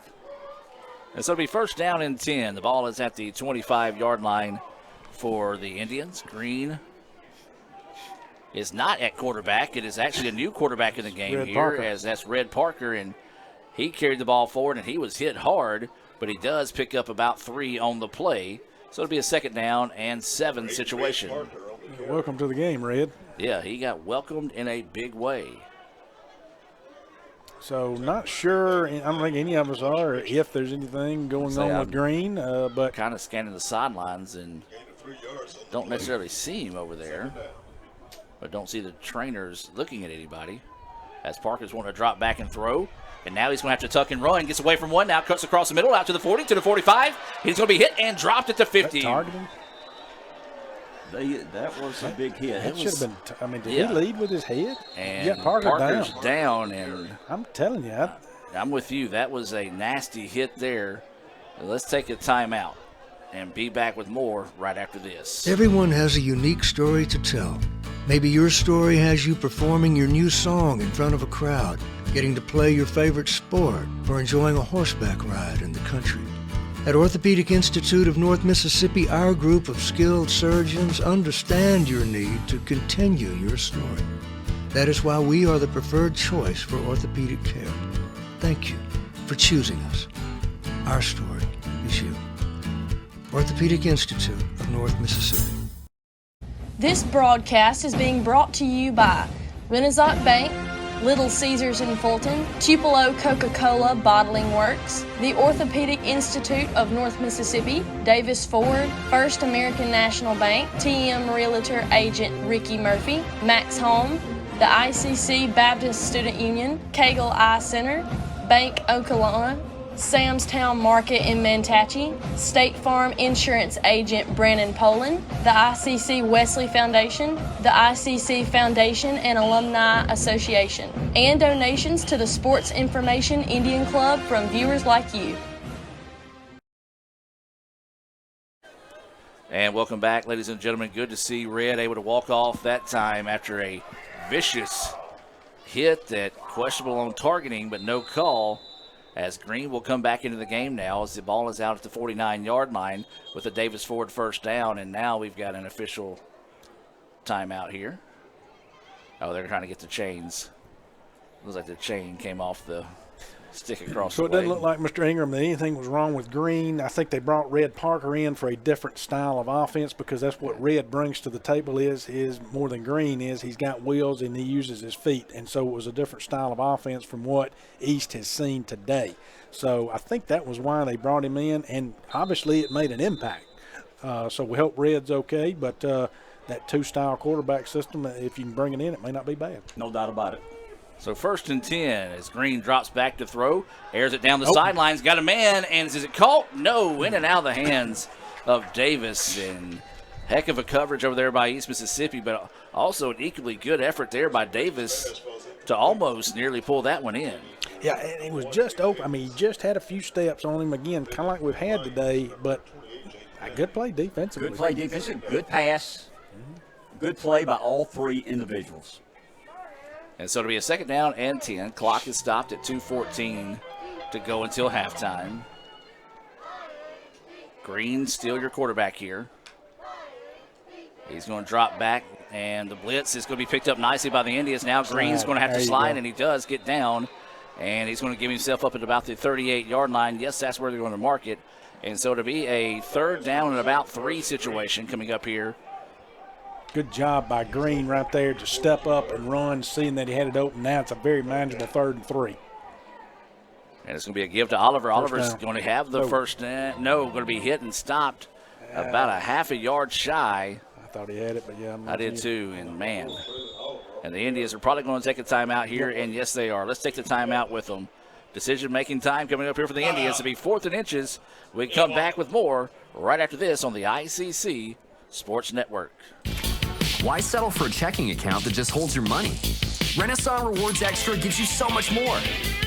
Like savings at more than 400,000 retailers, 24/7 roadside assistance, a cell phone protection plan worth up to $400, $25 in ATM fee refunds per monthly cycle, and a great interest rate when you meet 3 easy qualifications. Get extra today at rewardsextra.com. Renaissance Bank, understanding you. Member FDIC. Over 100 crispy Old World pepperoni. Cheesy crust edge. This Fanceroni pepperoni from Little Caesars is fancy. Am I fancy enough for the Fanceroni? I'm wearing cargo shorts. But Tim, me too. Fancy isn't measured by your inseam. Fancy comes from here.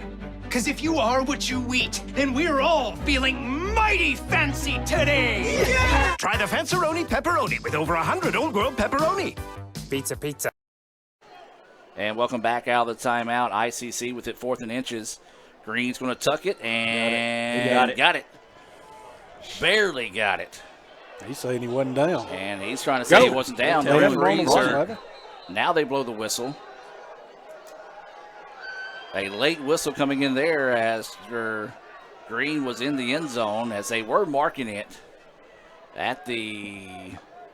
And they're marking it at the 38. 38. It's a first down, but I'd love if we had a replay, see if he ever went down. Well, unfortunately, we don't have the 85 cameras to be able to look at it from that point of view.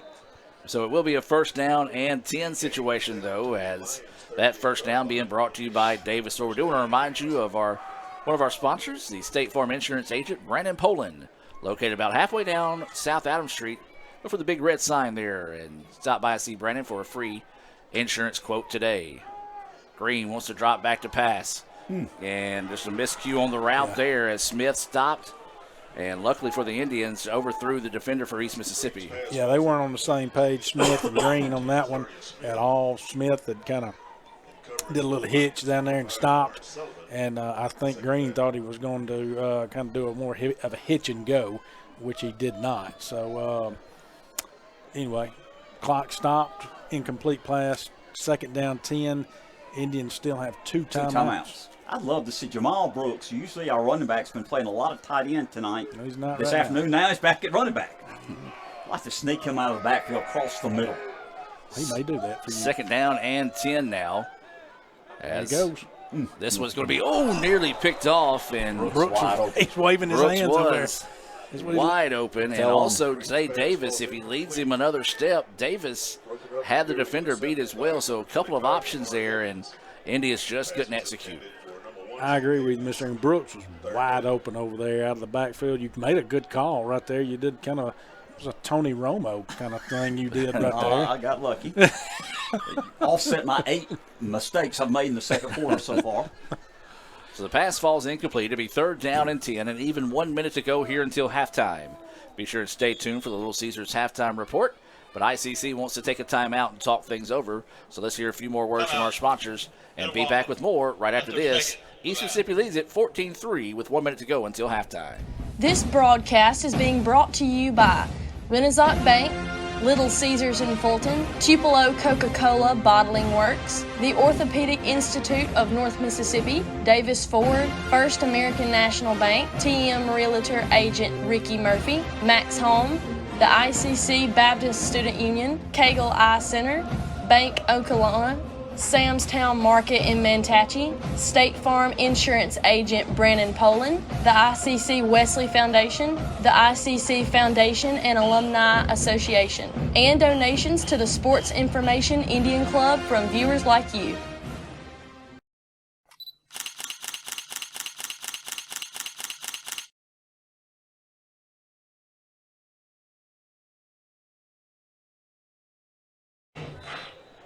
And welcome back, ladies and gentlemen, out of the timeout. It'll be a 3rd down and 10 situation with 1 minute to go. Looks like they are walking Red Parker to the locker room here just before halftime, but he does seem to be okay as he's walking in his own power heading that way, so that's a good sign there. So it'll be 3rd down and 10. ICC with 2 receivers on the far side of the ball. Now a man coming in motion. That's Davis. Set up the screen pass, and East Mississippi saw that one coming yesterday.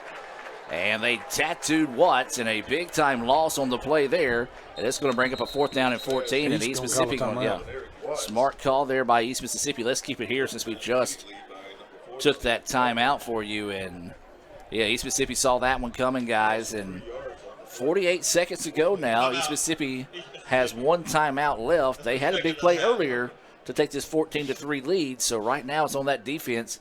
Can they dig deep and make one more big play here before halftime? Yeah, definitely a punting situation right here for Etowamba, in my opinion. And, Ole Miss, 7-3, LSU's on the board. Ole Miss does have the ball. Got a UCLA, Oregon out there out on the West Coast, Adam. Tight game there between number 9 UCLA, Oregon number 10, 3-3 into the first. Texas, OK State there, battle 10-7 right now. OK State head. Wake Forest 7-3 over Boston College, and Tulane already taking a huge lead on Memphis 21-0 in the first. And Tulane is number 25 in the nation. Can you believe that? I know it. No Notre Dame update. Well, I thought you had that over there. Oh, 30-7. The Irish are up on UNLV, the basketball school. There you go. So it will be a Little Caesars punt coming up here. A good snap. And the Indians going to send this one away. It's going to be high, and I believe this is going to carry into the end zone. Yes, it will. And so one of those you would have loved to get back there for your price and see if you could have angled that one a little bit more. But now the ball will have it 1st down and 10 at the 25 here for – or no, excuse me, I'm going to mark it at the 20? Yes, sir. Yeah, mark it at the 20. Here with 39 seconds left to play, East Mississippi leading 14-3 here at halftime. Guys, I invite you to be thinking about your first half analysis here as we get ready to go into halftime, as East Mississippi will have it. 2 receivers on both sides of the football. The Alabama running back, Callaway, in the backfield with Anderson. Anderson, quick out pass is going to be hit and dropped, and it's going to be a gain out to the 21-yard line, and East is going to hurry up back to the line of scrimmage. They do still have 1 timeout left.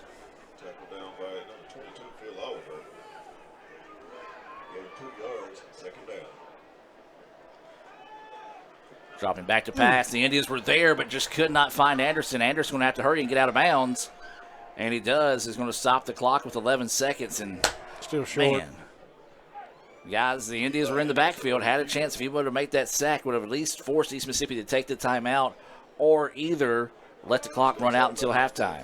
Yeah, still got 11 seconds, but 3rd down here and still a 3rd and long, so it's 3rd and 8, so he wasn't able to gain a lot out of that. If we stop them here, guys, use a timeout, make them punt, maybe we could block the punt. So waiting on the snap here with 11 seconds. They're going to keep it on the ground this time, see if they can catch ICC napping. And they did. And they got the 1st down, so that will stop the clock momentarily with 5 seconds and at least give East Mississippi at least one more chance to maybe load up and launch this one downfield. Or no, East Mississippi just going to let the clock run, and that'll do it for your first half. 14-3, East Mississippi with the lead here at the break. And before we take you to our Little Caesars halftime report, guys, your thoughts on the first half? I'll say this, Brad. We played hard. We played well at times, but defensively, we're not getting off the field on 3rd down. That's hurt us. That's why I think East Mississippi's got those 2 touchdowns. Offensively, we've been sporadic. We're not running the ball well enough.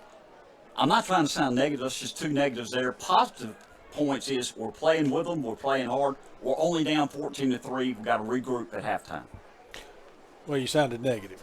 I apologize. No, I'm kidding with you. You didn't. You're right. You're 100% correct. I really can't say more than what you're saying. You're right, because we did. I mean, good defense. I mean, we're out there slinging and throwing hits and staying toe-to-toe with them. It's just some big 3rd down plays that we have not been able to stop on defense. But overall, I'm proud of the defense. Offensively, overall, we put together a couple of good drives there, Mr. Ingham, but we really got to find a way to get in the end zone. Your score here at halftime, East Mississippi 14, ICC 3. We're going to take a break and come back to Little Caesars halftime report. An interview with ICC Athletic Hall of Fame inductee Coach Marty Cooper here, part of the halftime show in Scuba. Little Caesars is now the official pizza sponsor of the NFL. Pizza. Come on, keep it hot. It's good. Pizza. Again. Harder, readier. Let's go. Pizza. Pizza. No, pull. High five. Pizza. Come on. Pizza. We're ready. Enjoy game day with a Fanceroni pepperoni with over 100 old world pepperonis. Pizza. Playing on tour takes years of dedication, hours of practice, focused precision, and nerves of steel. That's how you become great at the game, but not how you should bank. That's why Allie Ewing chose Renaissance Bank. Their easy-to-use app makes banking a breeze, no matter where she is. Renaissance Bank, understanding you. Today tastes like a home game, like a huddle. Tastes like we're bringing the heat, and like a front row seat.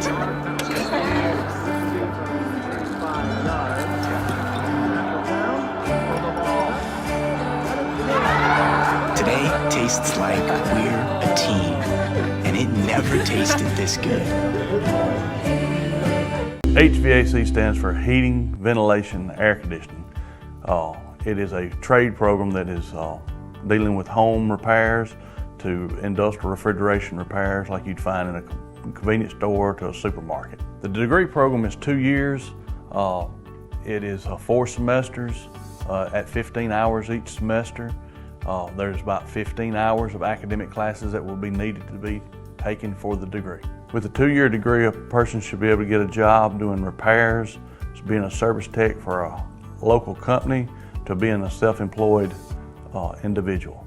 During the program, we get the EPA certification, which allows people to handle the refrigerant and the charge of systems. There's also NATE certification that are available to students at completion of a 2-year program. An entry-level person can probably experience pay in the neighborhood of about $14.50 to $17 an hour, with raises going up to the points of $22 to $23 an hour. The demand for HVAC technicians has been really well for the last few years.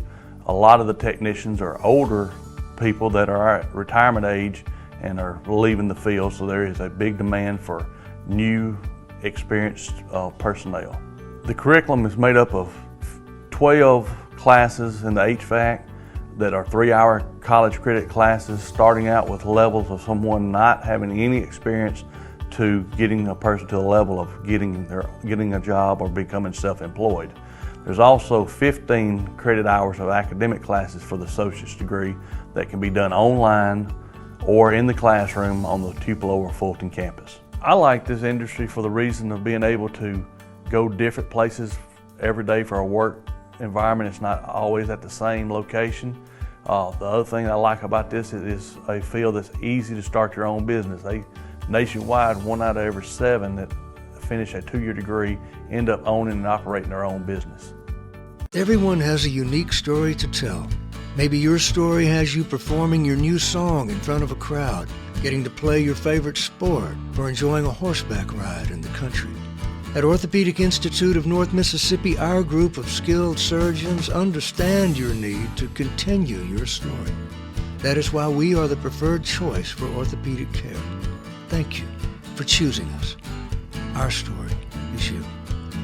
Orthopedic Institute of North Mississippi. Tomorrow. Tomorrow is what we anticipate, what we work for, what we want to improve. At Itawamba Community College, we offer the courses, pathways, and the training that can help turn your vision of tomorrow into a reality. So why wait? Your tomorrow can start today at Itawamba Community College. The best start here. Why settle for a checking account that just holds your money? Renaissance Rewards Extra gives you so much more. Like savings at more than 400,000 retailers, 24/7 roadside assistance, a cell phone protection plan worth up to $400, $25 in ATM fee refunds per monthly cycle, and a great interest rate when you meet 3 easy qualifications. Get extra today at rewardsextra.com. Renaissance Bank, understanding you. Member FDIC.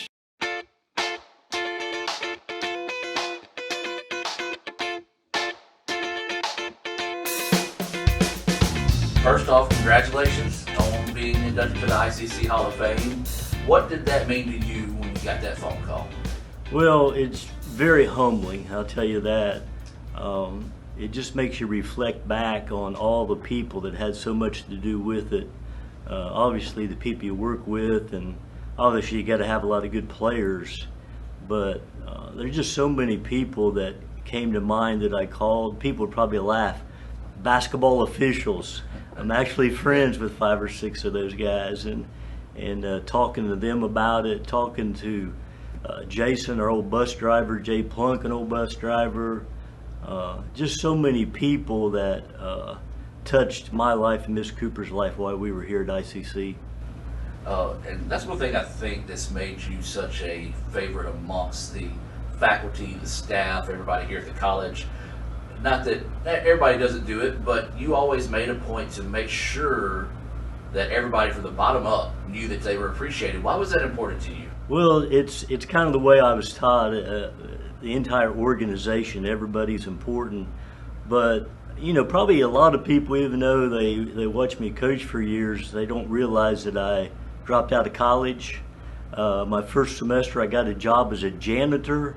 So I kind of understand the other side of life. I mean, I could have very well stayed in Jackson, Ohio the rest of my life and been doing a labor job. But fortunately, God had other plans, and I went back to school and got to do the thing that I love for the rest of my life. But it makes you realize that everybody is important. I mean, another guy, Jaren, you know, down at the Davis Event Center. I mean, just the people that take care of everything. And I tell you, some of those cleaning ladies, they were some of the best recruiters we had, let me tell you.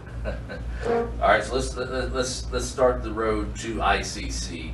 Ohio, I believe East Central, and then here. So how did you end up in Mississippi? Well, if you want a long story, I was a graduate assistant at Miami of Ohio.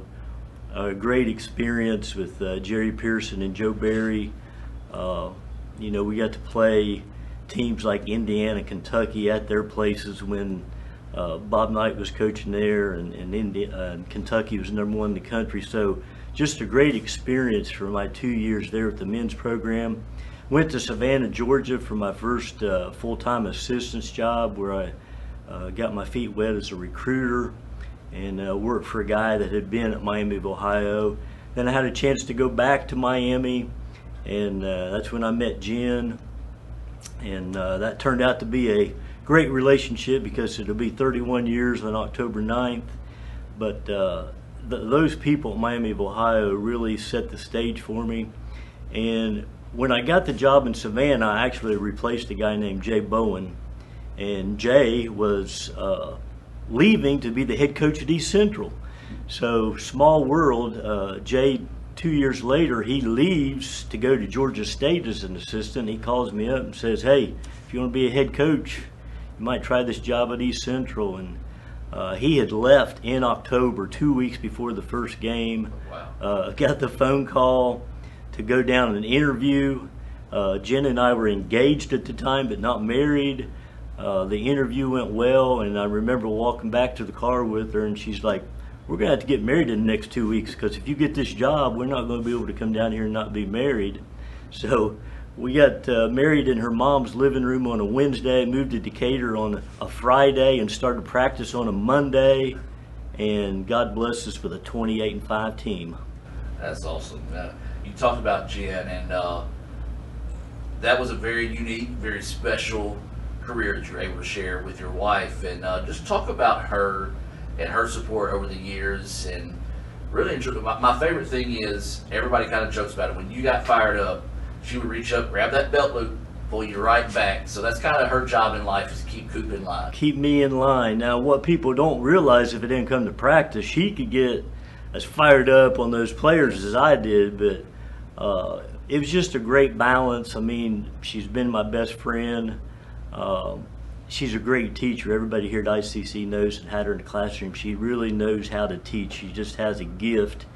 And so a lot of times when I'm yelling and the players weren't sure what they were getting yelled at for, she was really great at instructing them, letting them know what was expected of them. So it's just been a great, relationship on and off the court. Sure, there were some, when you're married, you have difficult times anyway. But when you're married to your assistant coach, there's some tense moments. But man, we wouldn't trade it for anything in the world.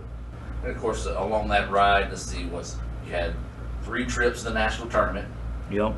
Kind of reflect back on those and maybe some of those guys and those teams that you were able to make it out to touch with. Yeah. Well, going back a little bit, East Central was really important because Itawamba would not have known about Marty Cooper if we hadn't had success at East Central.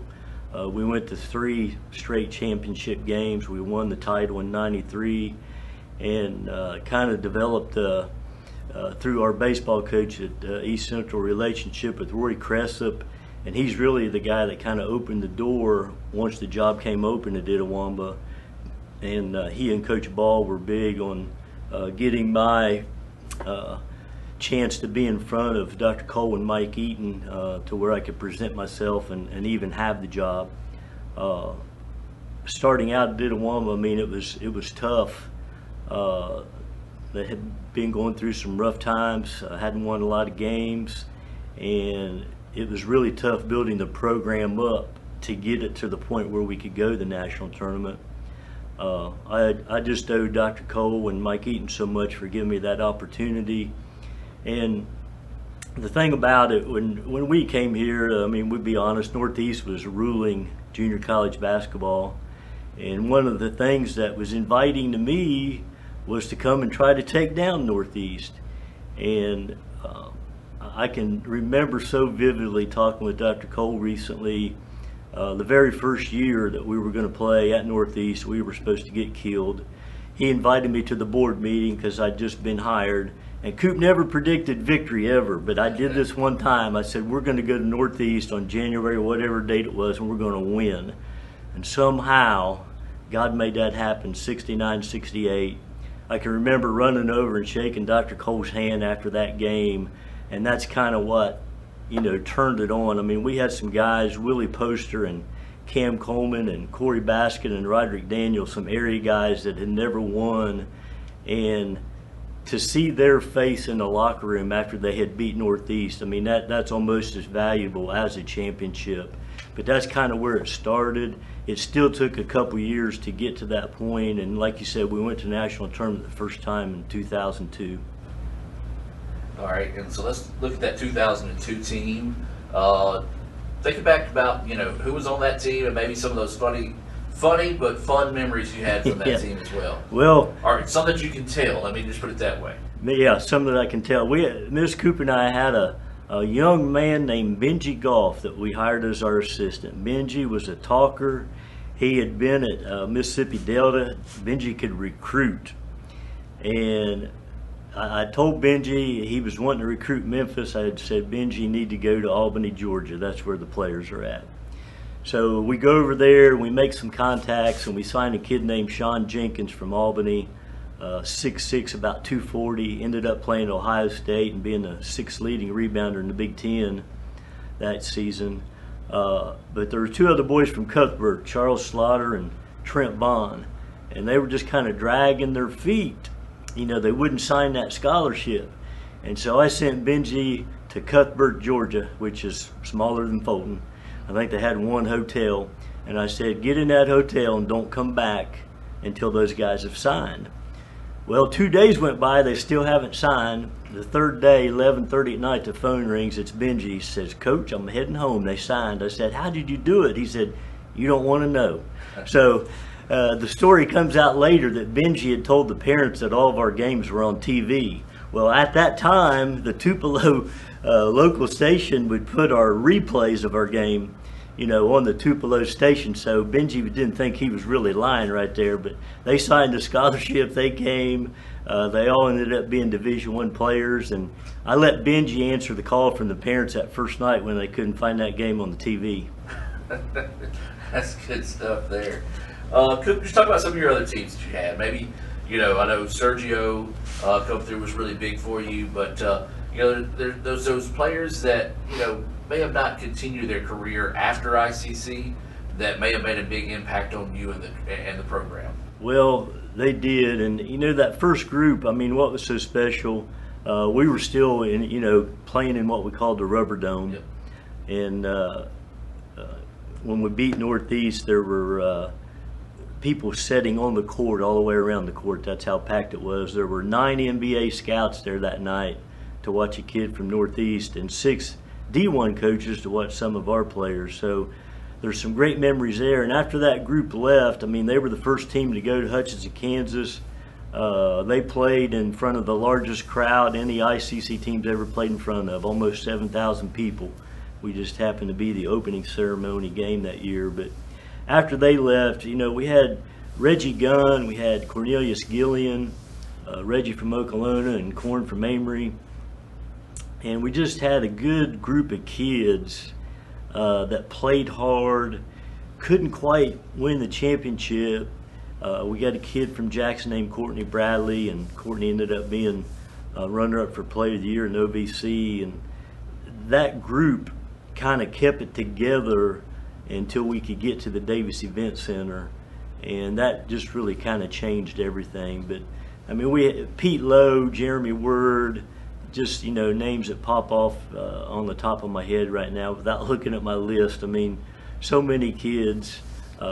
Prince Thompson, one of the best point guards we ever had from Tupelo. Jason Panel, and probably 2 guys that really changed the program from the first. When we first got here, we signed a kid named Jasmine Mitchell.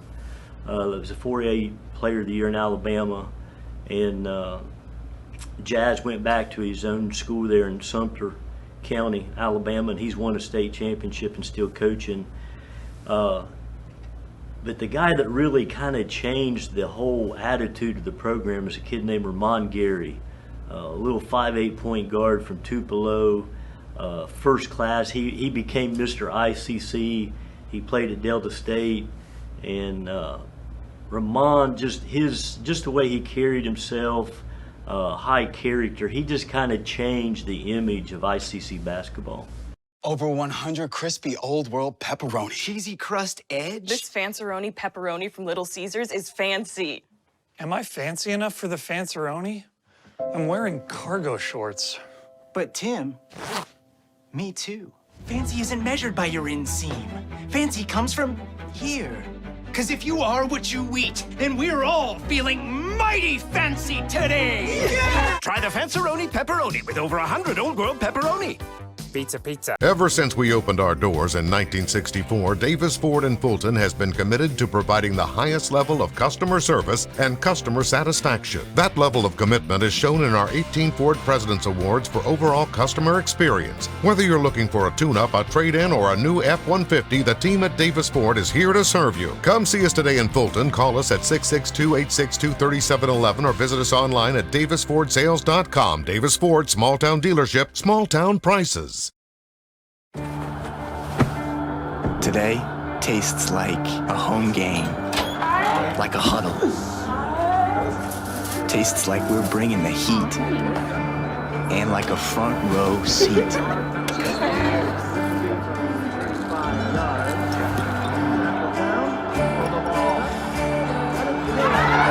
Today tastes like we're a team, and it never tasted this good. So Industrial Maintenance Technology at ICC is a 2-year degree program in which we train students to go into manufacturing facilities and be industrial maintenance technicians or multi-skilled maintenance technicians, to operate machinery, to manipulate and repair machinery and manufacturing processes so that manufacturers can efficiently make their products and maintain a certain production rate. So enrollment is selective admission. You apply for admission to college like you would any other program, and then you also submit an application for industrial maintenance technology. So the demand is very significant at this point in time, and it has been for a number of years now. All manufacturers in the area have maintenance jobs that are open. We constantly receive calls and requests for qualified maintenance personnel. However, we don't produce enough at the moment to fill all of those positions. On the very low end of the scale is, in the range of $16 to $18 an hour, equates to around $45,000 a year before overtime. And then after several years of experience and topping out, we have maintenance personnel in the area that are making well over $100,000 a year, including their overtime. Most of the classes are taught at Belden. The few academic courses, the 18 hours of academics that are still taught on either Fulton or Tupelo or online. The curriculum is heavily electrical based because a maintenance person has to be an electrician first and then add additional skills to that. So for people who like to work with their hands, they like to figure out problems and fix problems, this is usually a really good field because not only does it give us the ability to exercise those things, it also is a very stable field as far as a job goes, a career. Like I said, everybody in the area is looking for maintenance personnel. So the job availability is there, the ability to sustain a job, and then the pay on top of that is pretty lucrative compared to most other jobs. Little Caesars is now the official pizza sponsor of the NFL. Let's go! Come on, keep it hot. It's good! Pizza, pizza. Again. Harder, readier. Let's go, let's go! Pizza, pizza. Pizza, pizza. No! Pull! High five! Pizza, pizza. Come on! Pizza, pizza. We're ready! Enjoy game day with a Fanceroni Pepperoni with over 100 Old World pepperonis. Pizza, pizza. Playing on tour takes years of dedication, hours of practice, focused precision, and nerves of steel. That's how you become great at the game, but not how you should bank. That's why Allie Ewing chose Renaissance Bank. Their easy-to-use app makes banking a breeze, no matter where she is. Renaissance Bank, understanding you. That's home. That's just like the Ravens. That's just like Pahokee, Florida. That's my second home. I got my degree from there, my first degree, college degree. It's part of my heart, it's part of my soul, it's part of my spirit. And it's everything. Itawamba Community College, baby, it's everything. It shaped me up to being a great man because it was part of the journey of me becoming the young man I am today. And it's home, man. That's it. Like, I could go there and lay my head down without no problems. Itawamba Community College, the best store here. You kind of touched on it there for a second. The opening of the Davis Event Center can now go over the Rubber Dome. People remember the Rubber Dome. It's a special place. It was a fun place to watch basketball. But then transitioning to the Davis Event Center, what was that like? Or what do you remember from that night whenever the doors opened and you tipped things off there? Well, it was almost like getting a new job because we had been 7 years in the old gym, and it was almost like getting a new job because at the time, and it still is a state of the art. I mean, there's just not very many community colleges in not just Mississippi, but in the whole Southeast United States that have the kind of facility that ICC has. And again, you go back, Dr. Cole, Wayne Sullivan, Jerry Center, they made that happen. Buster and Bud Davis, obviously big in that also. But it just kind of, obviously it really helped us in recruiting. It's kind of when the program went to a different level.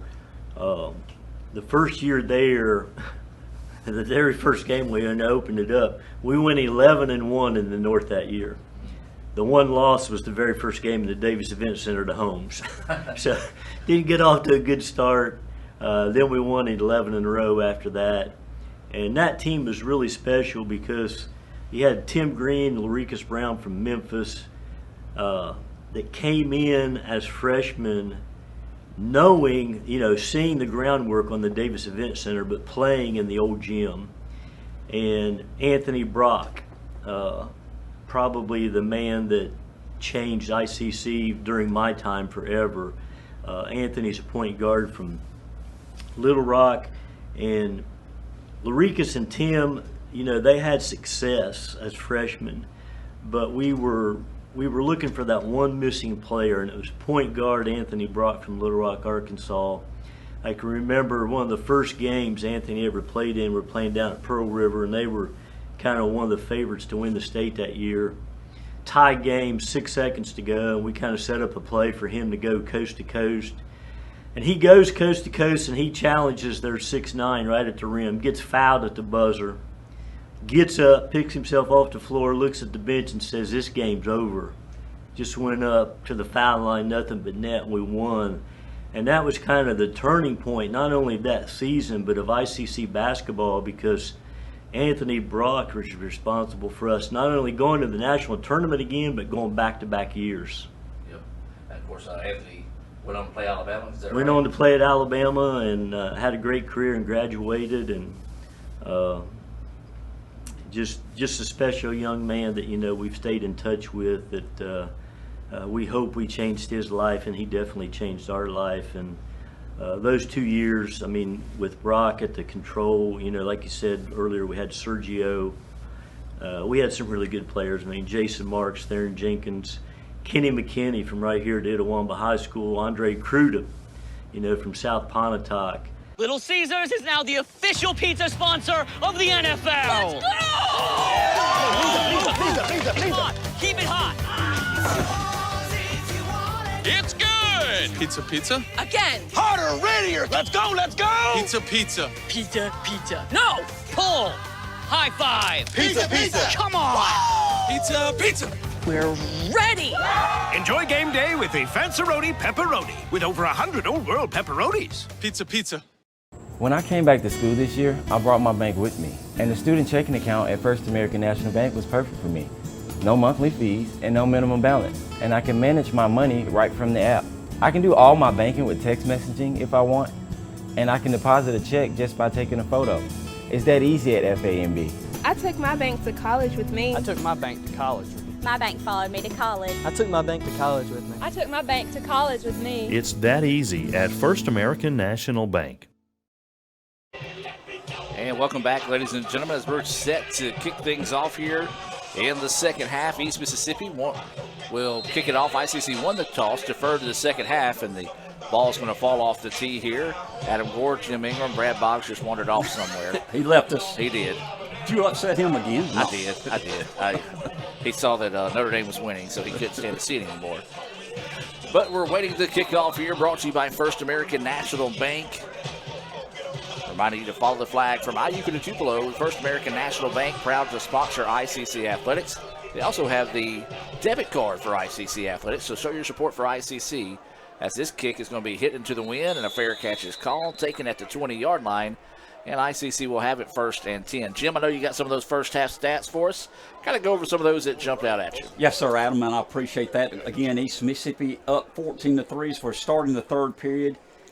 Stats, East Mississippi has 178 yards rushing, 37 yards passing, for a total of 250 total yards offense, and the ICC Indians have 86 yards passing and 46 yards rushing, 132 yards total offense, so a difference of about 85 yards there. We got to start rushing the ball better, guys, to make them play honest in the secondary. So it'll be a 1st down and 10, brought to you by Davis Ford. Green's going to come out, wanting to throw. Loads up, has got a man downfield. It's going to be a jump ball, and it's caught! Are they going to say he bobbled it? Hold on. No, they're going to say it's a catch. So a big-time play there as that was reeled in by Smith. And the Indians want to quickly get downfield. And ICC comes out, strikes big early. Give is going to be to Watts. Watts cuts back up the middle, and that front line of East Mississippi staying strong and stingy up front, not giving the Indians much by the ground today. You know, it's a 43-yard pass that Smith caught. Good start for Indians here in the third period. Brad, we got to take advantage of this situation. We got the ball down on their 32-yard line. We're down 14-3. Third period just started. We need to score points here. So gain of 1 that time by Watts as he was able to fight forward. 2nd down and 9 now is the situation here for the Indians. 3 receivers on the bottom of your screen. Green throwing to Watts, and Watts was not expecting the pass there. little miscommunication on the play. Yeah, big time miscommunication. Watts didn't even. I mean, he was running a different route totally. So off, both of them on the same page. And the bad thing is, I think Watts could have ended up being open, slipping on out there. So had they been on the same page, Watts could have even slipped on out further and possibly even scored with a touchdown pass there. So it'll be a 3rd down and 9 situation here for the Indians. Green still your quarterback. He's going to drop back, looking to throw. Pressure coming over the middle. It's going to be caught by Fortune. Saw that the hit was coming, but there is a flag down, so hold everything, folks. And it is going to be against the Indians. And, guys, the Indians just can't get out of their own way today. That's been another time that the Indians have got a great pickup there. Would have moved the chains, but a penalty's bringing it back. Yeah, that's a costly one right there. And that really makes for a deep 3rd down situation. You're looking at basically 3rd and, well, that's 19, I guess. But going to be tough, you know. So got to put together something here. You know, you don't have many plays in the playbook that are designed to get you 20 yards. Like I said, Brad, that's a tough call there. Get a hold in now. It's 3rd and 20. We got the ball at their 43. We just had a first down at their 20, but it got called back because of the penalty. So Green will be your quarterback. Gets the snap a little low. Wants to load up, going downfield. He's going to throw it at double coverage, and it's going to fall incomplete as it goes out of bounds. It's looking for Smith that time, and again, guys, we've seen it. There's been 2 key penalties. That one of them that knocked the Indians back, eventually going to lead to what looks to be a Little Caesars punt. And then you think about the offsides penalty that took away a fumble by the Indians that eventually turned into a touchdown by the Lions. ICC is shooting themselves in the foot. Yeah, penalty-wise, those have been 2 that are tough to swallow. So, again, we're going to have to and hopefully punt this and pin them deep. So I'm going to get the snap here. The kick is high in the air. It's going to hit and roll forward down to the 10-yard line is where the Indians are down, and actually at the 9, so a good punt there by Nixon. Yeah, not a bad punt at all right there. Put a lot of height under it. Had that funky roll on it the way he punted it. So, again, not one that would be fieldable by East. They knew that. Inside the 10, Mr. Ingram. No doubt. Got the ball at their own 9-yard line. We just started the 3rd quarter. East Mississippi up 14-3 on our Indians. 13-20 left in the 3rd quarter. We need a turnover right now to change the momentum and get the Indians going. So it'll be 1st down and 10 here for East Mississippi. 13:20 to go in the 3rd quarter. Ball is on the 9-yard line. East out of the shotgun. They're going to keep it on the ground, try to get to the outside edge, and they do. But ICC's here to run him out of bounds. Got a flag down in the backfield. And it looks like this is going to be holding against East Mississippi. Yeah, he's putting it on the 10 right there, so that's going to be probably holding right there on that side. I don't know if you guys saw this, but I was impressed by the fancy footwork of Lee Adams to get out of the way of the players coming that way. I did not notice that. I missed that. I'm sorry. Wow. Good job, Lee. Yep. Shout out to Lee Adams over there taking photos of today's game, ICCimages.com. So holding will back him up half the distance to the goal, as it'll be now at the 5-yard line, so it'll be a 1st down, and let's call it 15. He's going to change the play at the line of scrimmage now. There's 12 seconds on the play clock, so still plenty of time, not an issue there. And it's going to be the quick out pass that we've seen him try to run earlier, and ICC was ready for it as they were able to knock him down and make the tackle nearly back there where he caught the ball. Well, if we would have had the play like we saw in the beginning of the game on that, would have been huge. Oh, most definitely. Got a 17-10 over LSU right now in Baton Rouge, and Oregon's jumped out to a 24-10 lead over UCLA. Couldn't happen to a better team. And so now the pass is going to look and nothing to go. Now he's going to have to step up, looking to dump it off short. And does he catch it? And they're going to say he does. And depending on the spot, I'm at a bad angle. I've got to. I think it's 3rd and 2, maybe, or 1. Let's see what they're going to do. They're dancing around over there. 3rd and 1. So it'll be a 3rd down and 1 situation here. East Mississippi quickly to the line of scrimmage. And it's going to be a handoff, and he slips in the backfield. Good job, defense. Lost yardage there. So they're going to have to punt. Big time stop there. Loss of 2 on the play. again, the defense has come up big on things like this, and the defense has played. To me, again, I can't fault the defense today too much. I mean, yeah, you've got a 14-3 game, but again, also considering the amount of time that they spent, especially in that first quarter, out on the field to keep it where it was close where it was. Yeah, the third downs, we have given up some of those, but again, they're still coming up big. The offense has got to come in and step up big, Mr. Ingram. Good snap on the Little Caesars punt and a bad kick here. And ICC should be able to come away with good field position as it does roll down to the 45-yard line, so a lot better than what it looked like it was going to be, as that was just a line drive kick. Well, guys, we saw ICC march it down, have a chance, but penalties get in the way and negate a great drive to start the contest. But let's see if they can use some of this field position to their advantage. Adam, what Brad said made a lot of sense, no doubt about it. The defense is playing winning football. I want to give Brad. I want a pat on the back. He's on the money on this one. Brad's right a lot of times. He's definitely right here. Defense played winning football. Offense now needs to play winning football. So it'll be first down and 10, ball at the 45-yard line, 11:48 to go here in the third quarter. ICC trailing 14-3 here to the number 14 team in the country, East Mississippi. And we've got flags down before anything starts here. Start. Dead ball. Yep. False start. Offense number 10. So the 5-yard penalty. Wide receiver's getting an early jump there, so now knock it back to a first down and 15 with the ball at the 40. Kudos to our cheer team. They're here today by Miss Caitlin Studham, and they got the pink palms over there, Mr. Ingram, for breast cancer awareness. Yes, and, sir. Kudos to them for that, and again, thank them for coming down and support the Indians today. And kudos to, we got a lot of fans for ICC over there. We appreciate them supporting the team also. Absolutely. So first down and 15 now after that penalty. 11:45 still to go here in the third quarter. ICC now sends Davis in motion. Snap is going to be a little bit off, but they were chasing down. Green rolling around, got to get rid of the football, and finally does. Gets it down the field, and Zay Davis was in the area. Good coverage by the secondary of East Mississippi not to give ICC an option there. Yeah, it was a designed rollout pass right there. It was designed, and so he rolls to his right, which he does the majority of the time, obviously being a right-handed quarterback, and nothing was there. So great defense right there by East, but Green had to get rid of it, and he did. He didn't take the sack, so second down, 15. So Green goes with the hard snap, Cat, and East Mississippi does not jump. We got him with that a few times in the first half, but a good job holding off of it there. So Green now switching the running back in the backfield with him was Oliver. Now he wants to load up and throw, goes to the far side of the field and just couldn't reel that one in. Tough catch there for Smith as he was looking right back into the sun, but it's one of those, Smith, he's not going to make that excuse. He knows he should have probably reeled that one in. Yeah, East has got a player down on the field right now, but that was a low pass. It was hard to reel in. He went down and tried to get it, but wasn't able to.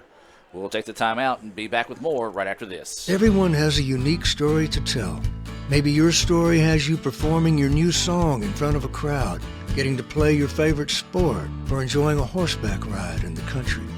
At Orthopedic Institute of North Mississippi, our group of skilled surgeons understand your need to continue your story. That is why we are the preferred choice for orthopedic care. Thank you for choosing us. Our story is you. Orthopedic Institute of North Mississippi.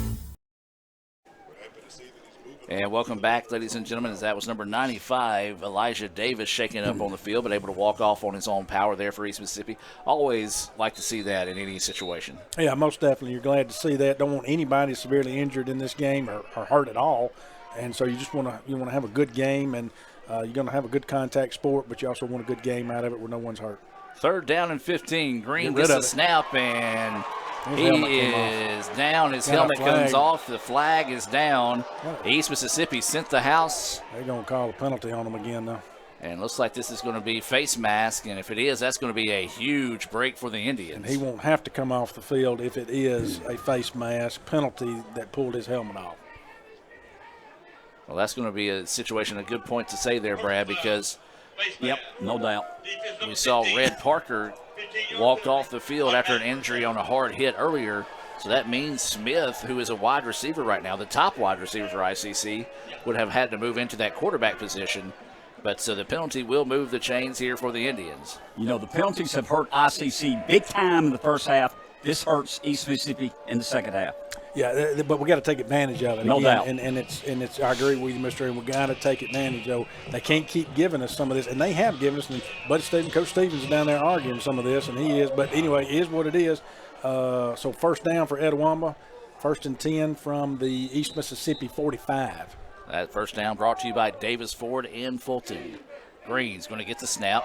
Dropping back, he shows the house again, and this time the receiver Smith slipped as he went to make his break, but even if he made his break on time, that pass was too far out of bounds. Sullivan knew the pattern. I mean, it was a down-and-out pattern. Sullivan was more open than our wide receiver. I'm glad he threw the ball out of bounds. He throws it where it's supposed to be. It's a pick six against us. That's what I was going to say. You're exactly right, Mr. Ingham. They're covering that down and out very well right now.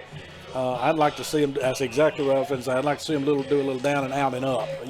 So you just kind of do that out-up pattern. So it'll be a 2nd down and 10 now, as Green dropping back to pass again, and this time that is going to be the route they run, and it's tipped and not on the same page again. Fortune was not looking. Well, right now, if you're an ICC fan and you think you heard, I don't know if y'all heard it, but heard a fan shout across the way, throw it to someone else that might be open. Because ICC has consistently gone to that one spot across the way. Now, granted, that was Fortune on the pass and not Smith that time. But we're going these deep sideline passes. Maybe we can find somebody across the middle here on 3rd and 10, switch it up, find somebody in the middle of the field and get a first down. 14-3, East Mississippi with the lead. 11:03 to go here in the 3rd quarter. Green gets the snap. The pressure. Screen pass. And Watts is going to get it. He's going to have to make something happen here. He can't do so, but it's going to set up an interesting 4th and possibly 3-4 to go here. And it looks like the Indians are going to send out the kicking unit. I don't necessarily disagree, in all honesty. In this case, you've got 10 early in the 3rd period. Yeah, and you want to pin them back like we did before. Now, at Etowamba, we did fake. I was getting ready to say it, but I didn't want to say it too loud. But, we faked this before on 4th and 4. And you got Jamal lined up. Jamal. Didn't do it today, though. No. And this one popped up, and not the kick you're looking for. Need a forward Get roll. a good bounce. There we go. And we did get it. Let it go, let it go, let it go. Oh, yeah, well, I owe an apology to Nixon. As I said, that's not the kick we're looking for. Well, guess what? It's down to the 3. So Price says, hey, Mr. Gore, shut your mouth. I know what I'm doing. He wouldn't say that. He's a fine young man from Etowamba Community College. Great, outstanding student athlete. I will tell you this. I will give him permission to say that if he does that on every kick. As I tell you what, that took a very good roll there for the Indians, pinning East Mississippi back. And, guys, this is a situation, again, we've leaned on our defense a lot today and a lot today. And can they come up and make another big play here and give that offense a chance? Because it seems like the Indians are just knocking on that door offensively, about to break through. Yeah, and we got to get in the end zone before the 3rd quarter ends. Yeah. Period. 10-11 to go here in the 3rd quarter. 1st and 10 from the 3-yard line. East is going to keep it on the ground, and ICC eats that one up. Absolutely. I think they got back to the line of scrimmage is what they're saying, but no gain on the play. Good job by the Etowamba defense. East basically just trying to get some room. No doubt about it. Chris Rogers met him at the line of scrimmage. No gain, 2nd and 10. The ball, we'll call it the 3.5-yard line. 9:50 left in the 3rd period. East Mississippi 14, ICC 3. Well, East taking their time getting the play call in here. Want to make sure everybody's on the same page in this situation. They're going to drop back and pass this time, and the pass is over the intended receiver that time. It looked like it might have slipped out of his hand a little bit. And so there's a big-time break for the Indians because not only does it fall incomplete, but it stops the clock with 9:34 to go here in the 3rd. Yeah, 3rd down and 10, so they're still back at their 4-yard at the East 40-yard line. So they've got a big play here now. Etowamba's got to hold. This is a prime opportunity again to hold on this 3rd down. So waiting the snap here on this 3rd down and 10 for East Mississippi. Plenty of protection for the quarterback. He's going to have to release and run now. Wants to throw this one away as the wide receiver kind of just turned his back to him that time. And I think that was maybe the situation, saying let's throw it away, kick it away, and see if we can make something happen. Well, I like the play of Antonio Thompson right there in the linebacker position because what he was doing is he was reading the quarterback because he knew he was coming and he could have taken off and run, but Thompson was trying to guard both. Basically, what you were doing is you were defending the quarterback run, but you were also defending the dump to the running back. And so I think that the quarterback saw that, felt that, and again, great play by Thompson. Good job, our defense. 3 and out from their own 3-yard line, punting out of his end zone. We should get great field position. Send the cavalry. So we'll see if the Indians, they have blocked a couple of kicks this year. They are going to send them. The kick is nearly blocked again that time, and this kick is going to hit and take a roll and don't. Luckily the ball rolled out of bounds as Mosley went to pick it up. It's dangerous. And yeah, it's one of those like just let it go. Look where the ball is, guys. We got the ball at their 31-yard line. Brad, we have to take advantage of this field position, being down 14-3, third period. Like I told you, we've got to get it in the end zone in the third quarter. In my opinion, it's critical that we get it in the end zone in the third quarter and get 7 on the board, not 3, 7. So ICC will break the huddle here with 9:17 to go in the third quarter. They trail the number 14 team in the country 14-3 here. Playoffs on the line for both these teams. ICC has it first down and 10, being brought to you by Davis Ford. And it's going to be a handoff to Oliver. Oliver breaks through that original surge and fights forward. And the biggest run of the day there by Oliver. Gain of 8 on the play. Best run we've had today. I like that. That opened up. We were running between the tackles right there. Great job by the Etowah offensive line to get out there and block for Oliver. And so it'll be a 2nd down and 2 situation here for the Indians. Oliver still in the backfield. This time he's going to get it again. Gets to the outside. He's going to try to turn it up and is hit and upended. And it's going to be close. Depends on where they mark the football. I think it's going to be about a yard short. Yeah, but still good. You know, and you just got to give credit to East Mississippi defense right there. They just he was open on the edge right there for a little bit, and they blew up there as they have done on a lot of plays today on our running plays, and we're able to make the tackle for just basically a gain of 1. Let's get the first down, guys. 3rd and 1. We got the ball at their 22-yard line. Down 14-3. 8:20 clock run in third period. I think you got 2 downs here. No doubt about it. And so we give to Oliver, and he had it up the middle but tried to bounce it to the outside, and that's going to be a tackle for a loss of 2 on the play. A big-time play there by East Mississippi. And they're kicking it. This is like a 41-yard field goal attempt, I think. With the win. 41 yards, guys.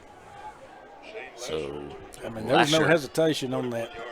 So this will be Lasher on to attempt this field goal. This is the side to do it on if you're going to do it. Again, you got the win. You can see the flags on the top of the goalpost up there. So waiting the snap. It's a little low. The kick is up, and the kick. That's no good. No good. Well, it all started with the snap there. Unfortunately for the Indians, couldn't get it down quick enough, and another wasted trip by the offense, but you have to give credit to East Mississippi. They've been able to come up with the plays to get the stops when they need them. ICC in that first half wasn't able to do the same, and that's really the difference in the game right now. It is. I'll leave it at that. You're exactly right. No doubt. Our defense will have to step up again here. We're down 14-3. East Mississippi takes the ball over at 7:28 left in the third period from their own 24-yard line. So East is going to try to set up that bubble screen that we've seen a lot of today, and ICC has read it well. And another good read there by that ICC defense. I love the enthusiasm from our defense. Again, you've got the 2 blunders. I say blunders of giving up a couple of plays that we've talked about there that were big. They've given up a couple of third down plays that, we didn't want to, that were turned into first. But still, the ICC defense still managing to come out with some definite passion here. Loss of 1 on the play, 2nd down and 11. East is now going to throw it downfield. It's going to be a jump ball, and Raphael sent me a text, guys, and this is a good point that Raphael's bringing up. You just saw it on the play there when the receiver tried to cut back to the football. The field is slick. Mm-hmm. This is a new turf on the field since they're adding soccer. So the field is slick. You can't really try to get to the outside. You got to run up the field when you try to run the football, and you're starting to see a lot of players slip today. That's going to be why. Even East Mississippi players are slipping, and this is their home turf. So it'll be a 3rd down and 11 situation here for the Lions. 3 receivers here on the near side of the field. ICC bringing pressure, steps up to the pocket to miss it. No! The interception was dropped by the Indians. And not only was that a big interception drop, guys, there was a lot of green grass there in front of him that time, and that was Hobbs. And you know that's one he would love to have back. Positive side of things is that was a third down play, so now it's 4th and 11. ICC defense comes up big again here, and we'll see what kind of field position. Hopefully we can get a good return. And Brady's punting into the wind again. Punting from their own 23-yard line. Should get good field position. Good snap. The Blocked Indians blocked it. Somebody got a hand on it. Yeah, they partially blocked that. Indians need to let that go. Okay, they did. 33-yard line. All right.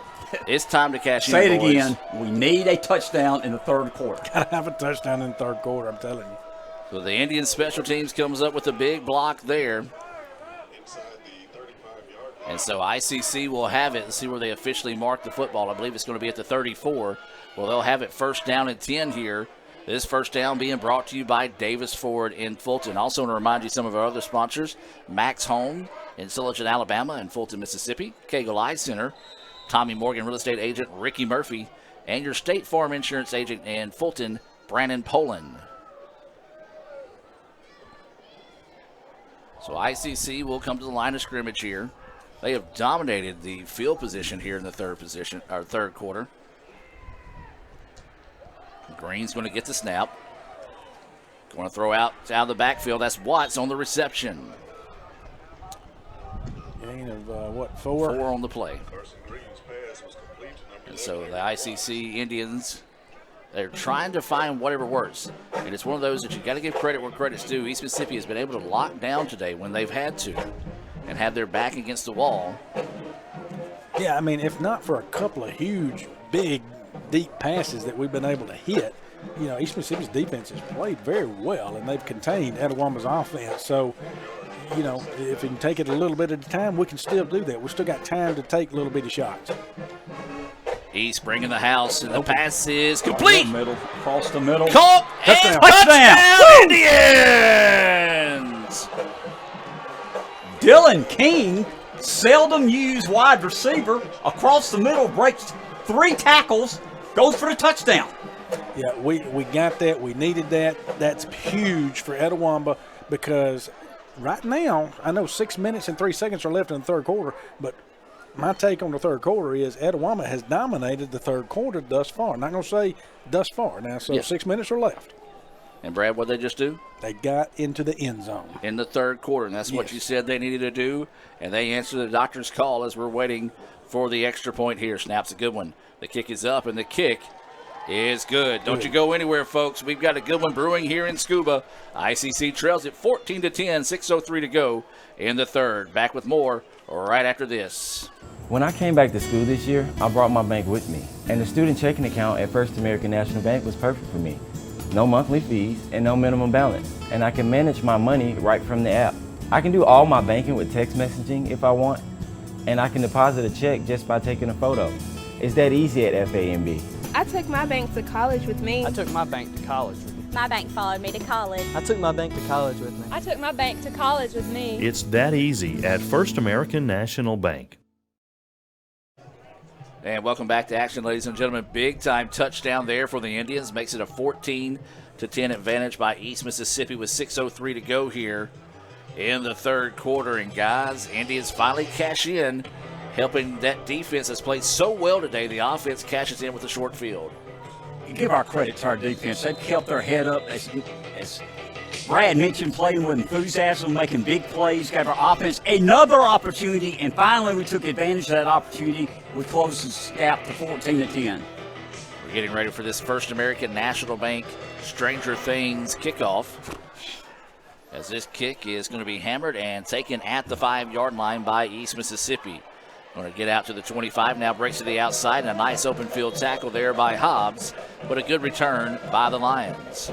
Adam, Mr. Ingram, got 2 minutes, 9 seconds left at Baton Rouge, 20-17 Ole Miss. Looks like LSU got the ball halftime in Oregon with them up 31-13 over the number 9 UCLA.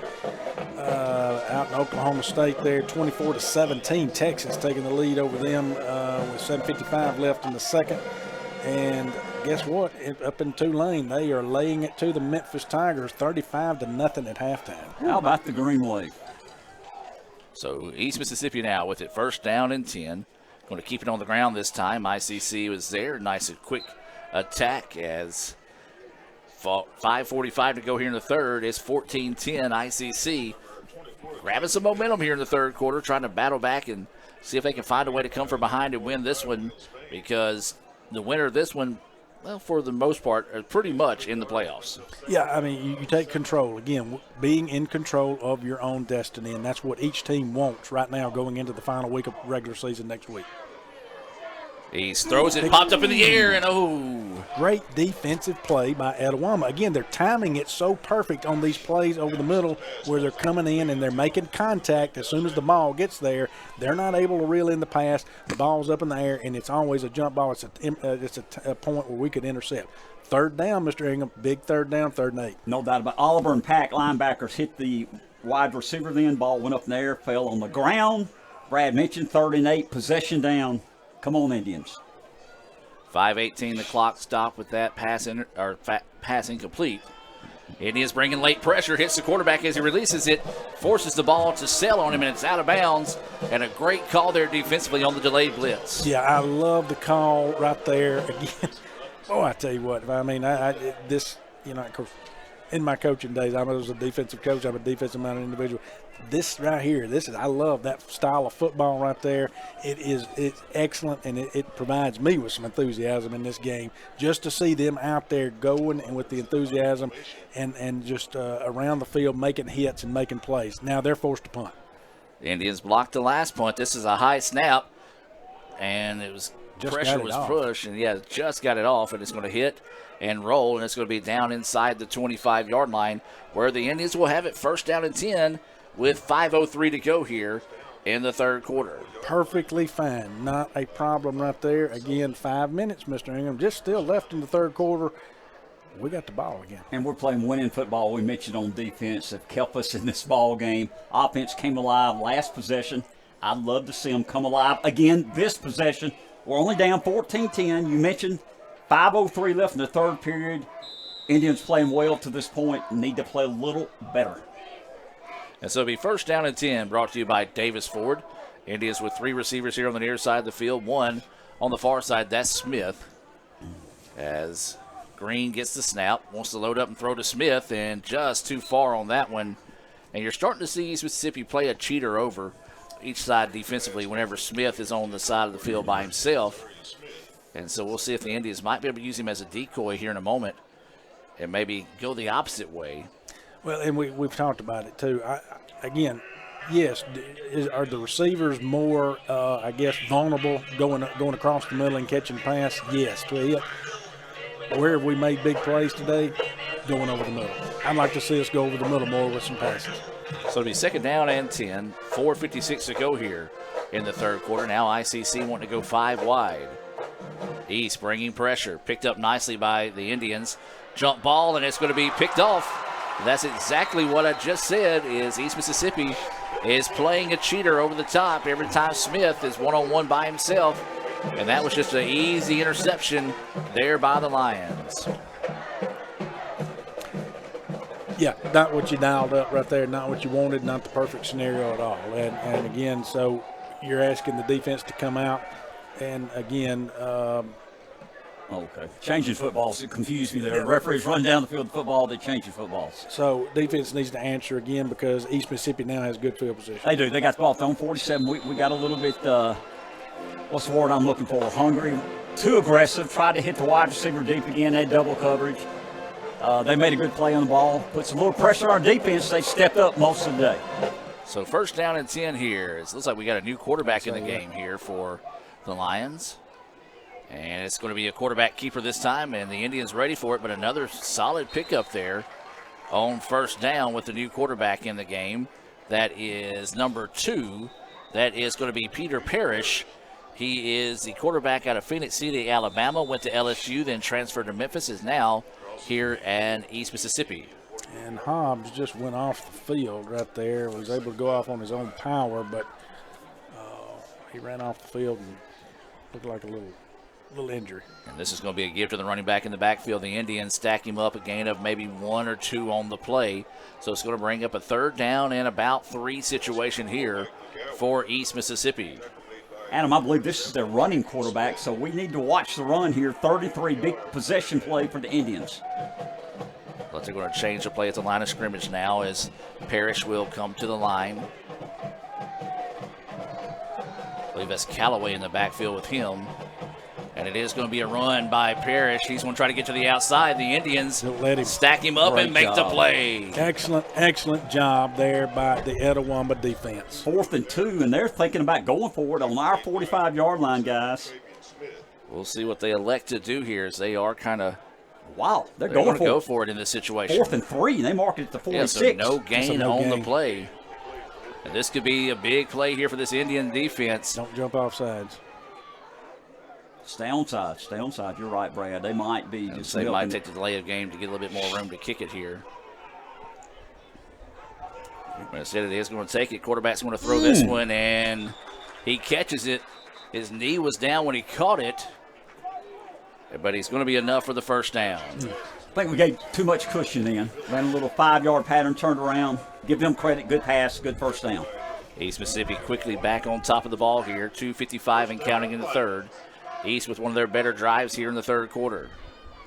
Parrish, handoff is going to be up the middle, and a nice stack up there, but another solid pickup on first down. This is what we saw East Mississippi do on that opening drive of the game, is pick up that 4 to 5 yards on first down. Yeah, great job. Got East, got a lineman down there, but great job by Thomas right there to come in and make the play right there. Again, it was a 4-yard gain there. So it is 2nd and 6, but great job by Thomas, who's now he's being substituted. Yeah, this is Griffin, who is down on the field here for East Mississippi, and looked like he may have just had a little trouble getting his knee brace put back on, as he's able to run off on his own power there. So a good sign to see for Griffin, able to come off the field on his own power in this one. So there's 2:38 to go here in the third quarter. ICC trailing East Mississippi 14-10. Brad, we've asked a lot of our defense today, and we're going to ask some more. This is a big possession. They got the ball at our 37-yard line, 1st and 10. We're only down 14-10, 2:35, clock running in third period. Our defense needs to step up and make a stop. 2nd down and 7, 2.5 to go here. And it's going to be a handoff to the outside, and he's going to bounce off one tackler and fight forward. And, boy, that second effort, yards after contact, Brad, things you've talked about this season. That was a big second effort there by McGowan to be able to make it a 3rd down and 1. Yeah, third and 1, what they're showing there. Yes, so, again, big play here. Etowah come up big. Of course, I do believe it could be 4-down territory for East Mississippi. And it's going to be a give once again to the running back, and easily gets the first down as he powers his way out to about the 26-yard line, maybe the 25. So move the chains. It's another first down here for East Mississippi. And tell you what, this change of quarterback's been a shot in the arm to No doubt about it. They're going to run the ball, guys. I don't think he's going to throw it. We have got to stop the run right now. You might have to pull up a linebacker in tight. They're going to run the football until we stop it. So it'll be 1st down and 10 now here. 1.5 to play in the third quarter. And look what he does. And he thought about running. Don't pass. And then he is going to pass it, and this is going to be hit at the 5-yard line. As that was just a good play there by Parrish, and his ability to run is what froze the defense there and allowed the wide receiver to slip behind the linebacker there to be able to get that big pickup. And I was wrong, Brad. They passed it, but it's 1st and goal at the 4. We've got to play good defense. So the Lions knocking on the door here. 1:22 to go in the third quarter. They lead at 14-10. Give is going to be the running back in the backfield. He's going to be stopped as that's McGowan on the carry, but he does get it to the 2, 2nd and goal. So 2nd down and goal to go here. 1 minute to play in the third quarter. East Mississippi trying to build on this 14-10 lead and answer the Indians' touchdown. Parrish still your quarterback. And he's going to be given the backfield. There's the Indians with a great play. Yeah, that's dropped in the backfield right there. That was Rush. Defensive lineman, great job. Loss of yardage. 3rd and goal. They're going to mark the ball at the 4. Big down here, Brad. Loss of 2 on the play there by Rush. And so a tough play here 25 seconds to go. They do have to snap it before the end of the quarter. Parrish, your quarterback. He's looking to throw. Indians hit it as he lets go, and big pressure right there by Indians. Great call, dialed up a blitz right there, brought the pressure. It's now 4th and 4 or 4th and goal on the 4. And they're going to send the field goal unit in here. Smart to at least make it a possession or make it 7 points here. That was Brandon Fairley that came through untouched and absolutely blistered Parrish that time. Welcome to the game. This is like an extra point plus 1 yard, a 21-yard field goal attempt. Into the wind. So waiting to snap. It's a good one. The kick is up, and the kick is good. Big time make there by East Mississippi to make it a 17-10 contest. We're going to keep it here with only 7 seconds to go until the end of the quarter. And guys, good answer by East Mississippi, but good job by that ICC defense. Ben didn't break, forced him to a field goal. I agree with you, Adam. Good job by our defense. They brought in a different quarterback, a different style offense. We adjusted to the running game, made some big plays down there to force a field goal. We're back in the ball game. We've got a quarter to go. We're only down 17-10. Need to take advantage here and offense move the ball down the field, Brad. Yeah, no more critical mistakes. I mean, offense made sadly, we talked about at the beginning of the game, no turnovers. Don't give the ball back to them. We don't need to make any critical mistakes like that. Again, need clean football. So this First American National Bank kickoff getting set to kick here is East Mississippi. ICC fans, don't forget to show your ICC spirit by getting a new debit card with the ICC Athletic logo on it out there at First American National Bank. Our good buddy Tommy Chamley and all the fine folks out there at First American National Bank, a proud sponsor of ICC football here on the ICC Sports Network. This kick is going to be into the wind, and it is going to be short and taken at about the 18, and it's going to be hit hard as he crosses the 25-yard line. And that'll be where the Indians have it start the fourth quarter of play. We'll take a timeout, hear a few words from our sponsors, and be back with more right after this on the ICC Sports Network.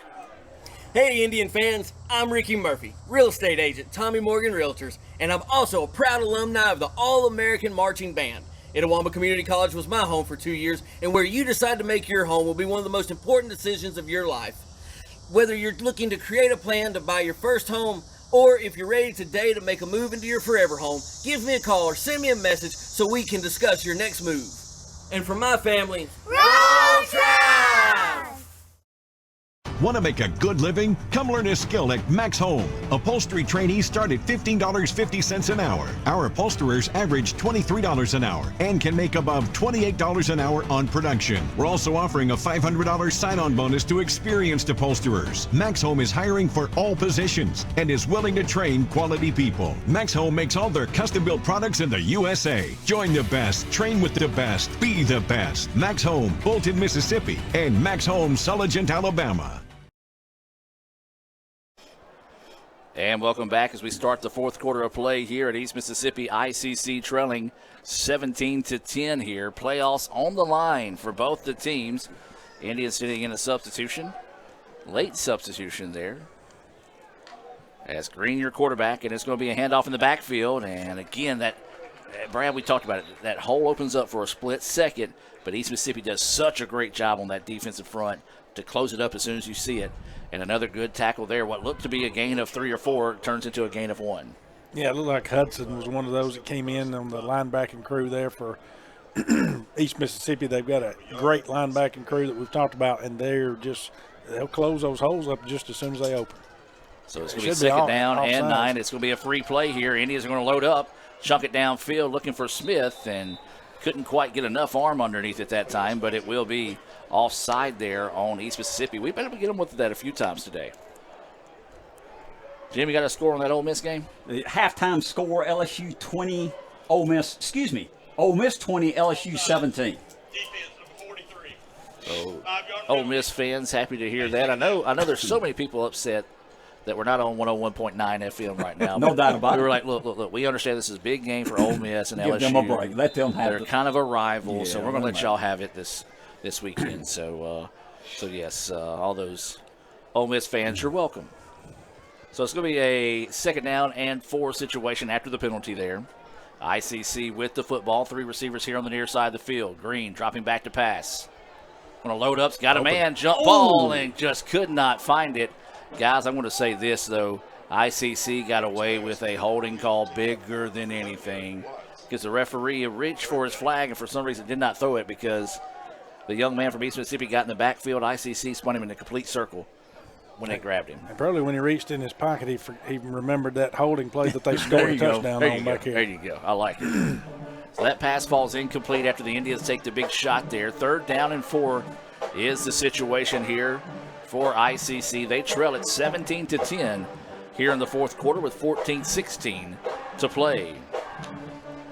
Bring in the house. And wow, somehow he avoids it, throws it downfield, and it's going to be incomplete. How Green avoid that sack, I don't know. But again, East Mississippi's just throwing extra guys on Smith because that's where Green goes. Has been going just about every play. Yeah, again, we mentioned it. I'd love to see him go over the middle. Yeah.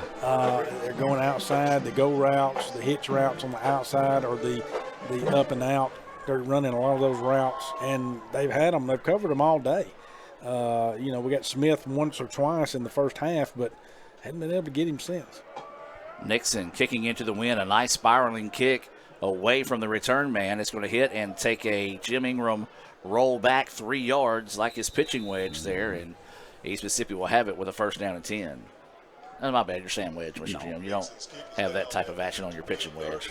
Brad, we have to ask the defense to step up again. We're just started the 4th quarter, 14 minutes left in the game, 17-10, Lions up by 7. Got the ball at their own 28-yard line, 1st and 10. It's time for our defense to stop them again, maybe even get a turnover and help our offense out. 13:56 to go here in the 4th quarter. East Mississippi with the football is still Parrish, who is more the running style quarterback into the game here for East Mississippi. In the backfield with him is Callaway. Snap, and it's going to be a give to the Callaway, trying to get to the outside, and he's got the corner. It's going to be a foot race, and I'm with you, Brad. That was a hold, and they did not call that one again. The offensive line, it was such a hold, the offensive lineman even looked at the referee. Not only did you have the hole in the offensive line, you had the hole in the wide receiver downfield, and oh, man, that's you just know coming in you're going to have to deal with things like that here, and unfortunately for the Indians, they have missed 2 critical holding calls today. As you said, that was so obvious, even the East Mississippi player react to it. And there's nothing you can do about it. 72-yard run by Callaway. So awaiting this extra point here.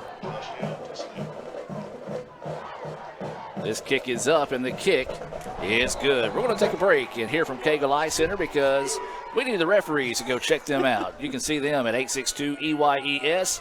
Call and make your appointment today. Cagle Eye Center in Fulton. Age-related macular degeneration is the leading cause of severe vision loss in adults over the age of 50. Symptoms are gradual loss to see objects clearly. Objects appear distorted in shape. Darker empty areas appear in the center of your vision. In a comprehensive eye exam, your optometrist will perform a variety of tests to determine if you have macular degeneration. For questions or concerns, call Cagle Eye Center in Fulton at 862-EYES, providing professional comprehensive eye care to the people of Itawamba County and the surrounding areas. CagleEyeCenter.com.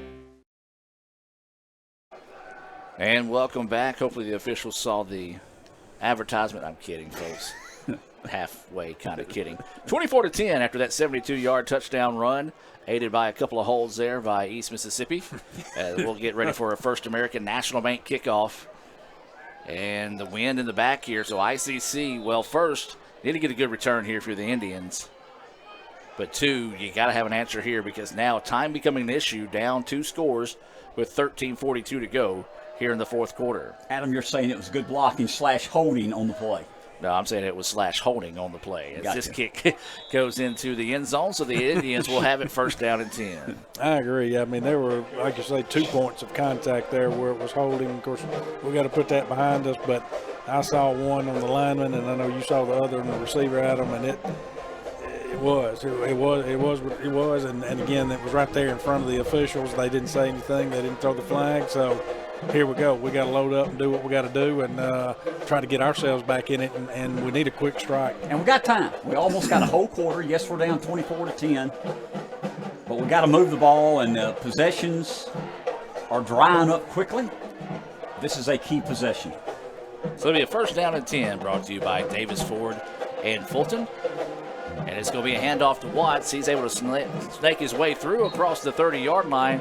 Well, I tell you what, if he would have been able to find a way to slip that last tackle, he would have been gone. But a big-time run there, one of the bigger runs we've seen out of the Indians today against this East Mississippi defense. And I don't think we have to go away from the run. And so, again, we're not at that stage yet. So I think you got to keep them honest and stay with the run as much as you can.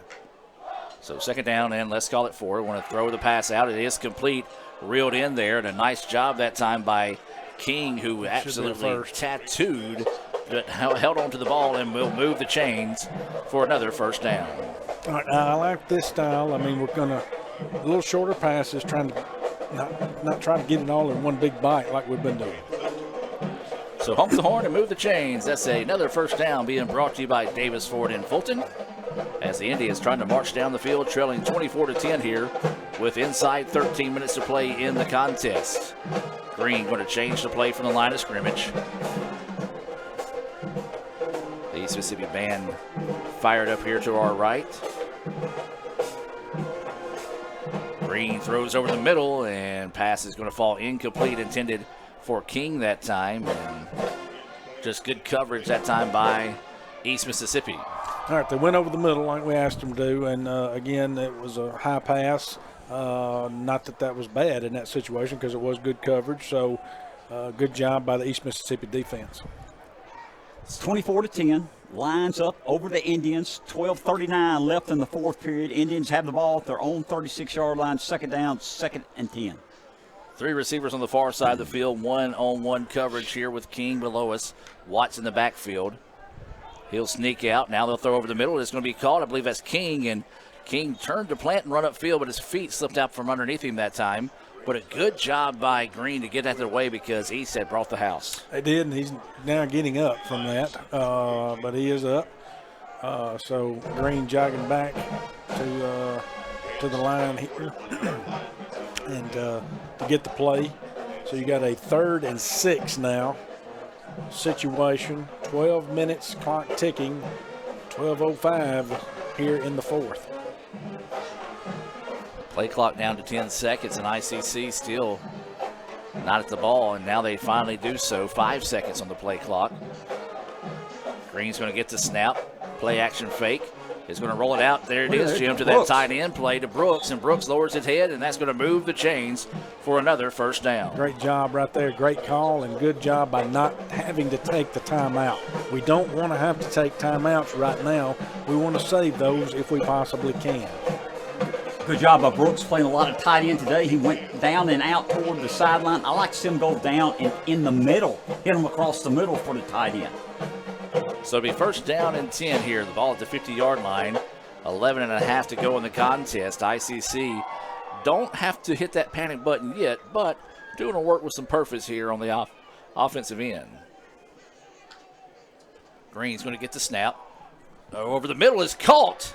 And what a catch there, as that was number 13, Smith, just going up and throwing his body in the air, knowing that he could have gotten tattooed that time, but he does move the chains for another Davis Ford first down. Again, going back to the middle. We've been talking about that, Mr. Ingham. The middle has been open. We've been able to hit the middle. And I guess that's what Coach Cook talked about with Green after that last offensive series is, hey, the middle's open. So first down and 10 here as ICC went for the hard snap count. East Mississippi did a good job of staying disciplined that time. Green resets, now gets the snap. Throws over the middle, and pass interference is going to be the call there. And what an accurate throw. Well, I know we've said that a few times this year, but the referee in the middle of the field was actually going backwards through it and hit exactly where the play was. You know, this is the best year I think the referees have really been working on that. They've been great throwing the flags this year. The distance and the velocity of the flags from the referees, it's been outstanding this year. He was about at the 2-yard line where he launched that one. I imagine this past summer he probably set up a garbage can in his backyard and just threw the flag. So I'm telling you, bang. Great execution there for the Indians. Works in their favor. A first down. Keep moving the chains. That's going to put us at the 26. 27. Neither me nor Adam were correct on that at all. We were both off. I was actually watching the Notre Dame game. The ball is on the 22 there. And we're going to have flags down here. This is going to be motion on the Indians. That's not what you want. Yeah, that one's tough. And I believe that's going to be on Fortune. False start, number 10 of the offense. Well, that's one thing, you know, coming into this field, you have to know the band's going to be playing loud. We heard Sean talk about in this pregame, you're going to have the music on the scoreboard, a lot different atmosphere, and technically they're playing when they're not supposed to be playing, but the referees let them play. That's part of the game. So as a player, you got to be prepared for those moments when you come here to Scuba. So it's going to be a first down and 15 now. Green lets this one go, and that's intercepted. Got to be pass interference, so as they had tackled Green, now there's a late flag coming in, but that one's going to be taken back to the house. But they had Green wrapped up before the ball even got there, but there is a flag at midfield. And got a player and down Brooks for is down for Itawamba. So we'll have to sort all this out. It's a flag down there at midfield. How they didn't call pass interference on East Mississippi, as they had him wrapped up before the ball was even released that time.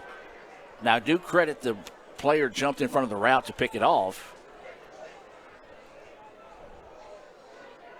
But as of right now, personal foul, blindside block, defense, 15 yards, spot of foul, first down East Mississippi. so that's going to take the points off the board. Second time today that East Mississippi's been called for that blindside block, as Brooks is sitting up on his own now, so that's a good sign there. But boy, a big time break, let's say it for the Indians, that's not 6 points on the board, as we do have the injury timeout on the field. But guys, that's what we said, when you get locked in on one receiver, you're going to see them cheat over. And again, going to Smith, and they saw that coming, and they were able to jump the route, and luckily for the Indians, 6 points has been taken off the board. It has, but also a good drive was taken away from Indians. Yep. So we were making strides down the field and moving toward the end zone on East Mississippi side of the field. So, yes, a touchdown was taken off the board. That's the positive. The negative is a great drive was taken away from our offense. So defense back on the field with 10:29 left in the fourth. So you imagine East Mississippi's going to see a lot of the run game here, but now they're going to throw it out wide.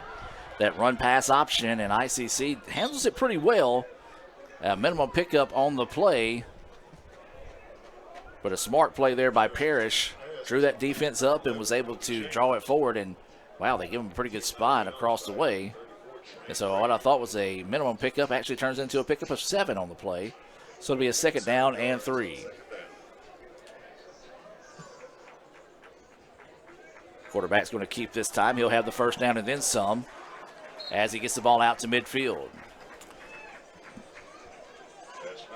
And so a first down there for East Mississippi, and just the mood in this stadium has changed all of a sudden, Brad.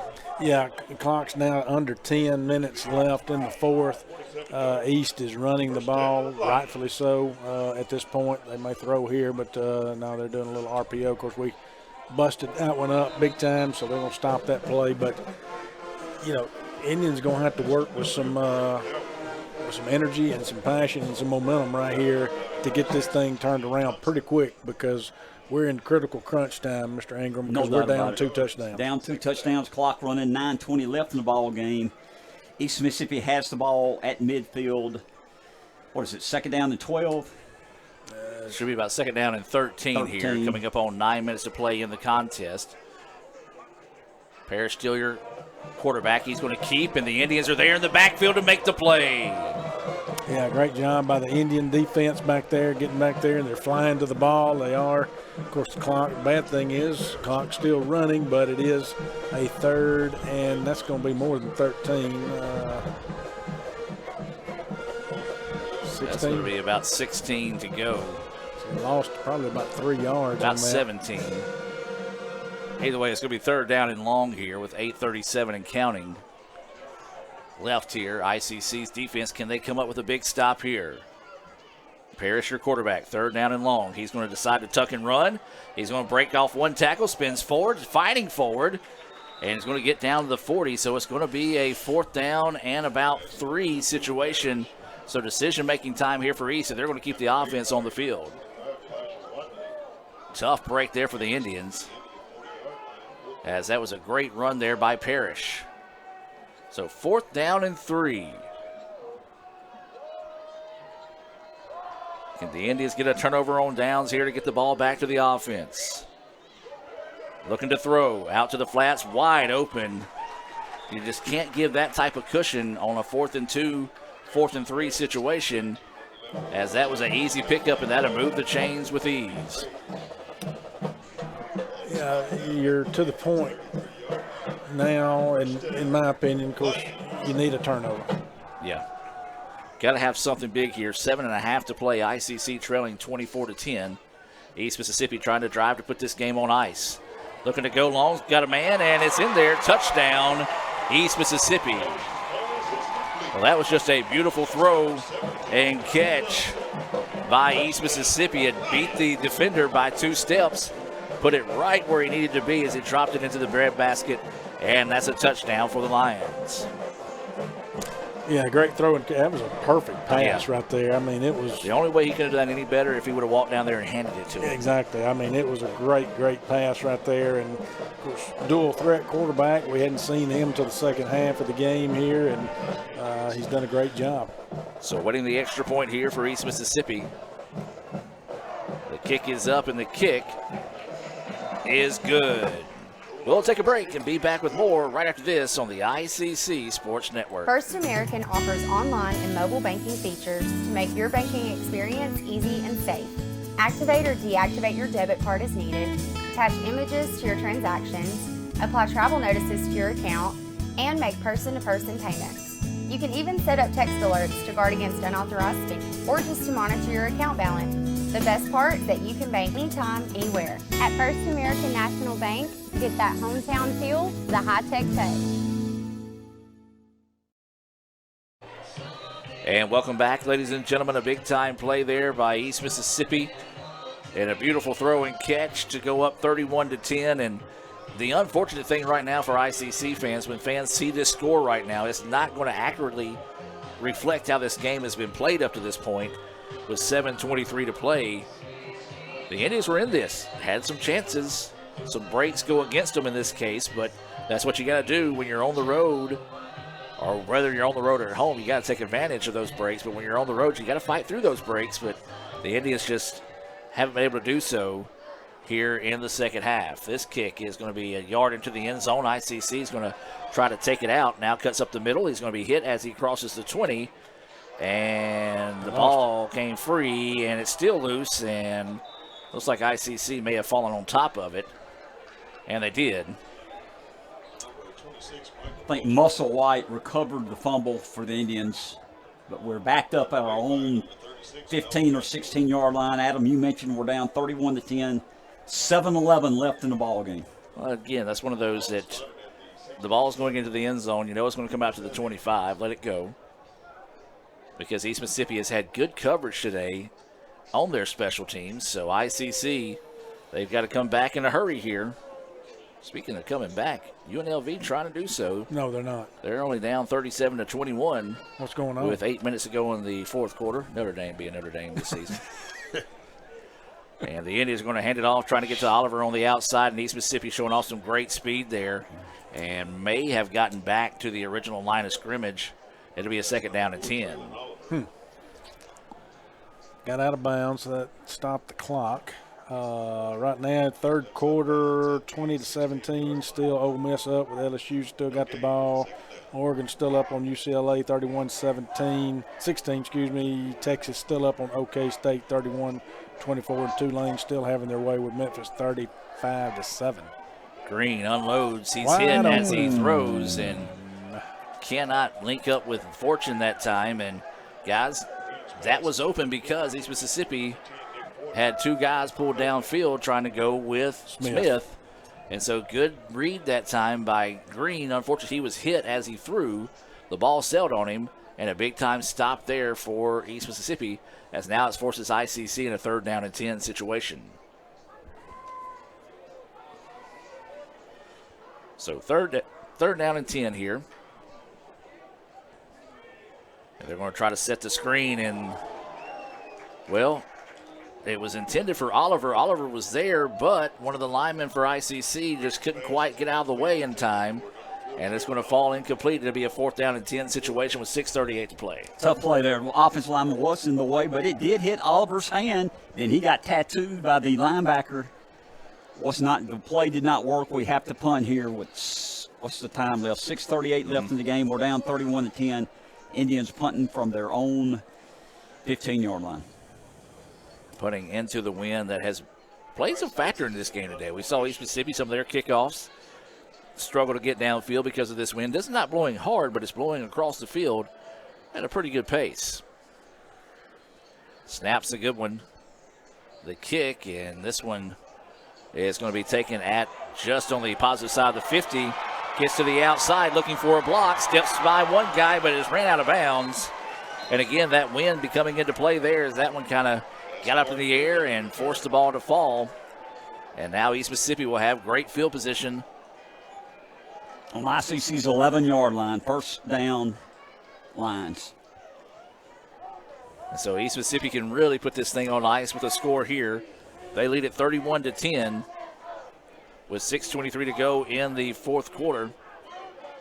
Indians will have one more game in the regular season, as they will host Kahoma for sophomore night, as well as breast cancer awareness night in Fulton next Thursday. That First American National Bank opening kick scheduled to come your way at 6:30. The Davis Ford pregame show will be coming your way at 6 p.m.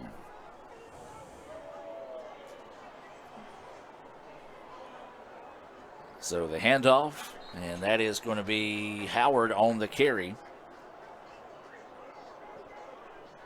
That's number 23, Amarian Howard. And he's going to get the ball forward to about a 2-yard gain, maybe a 3-yard gain.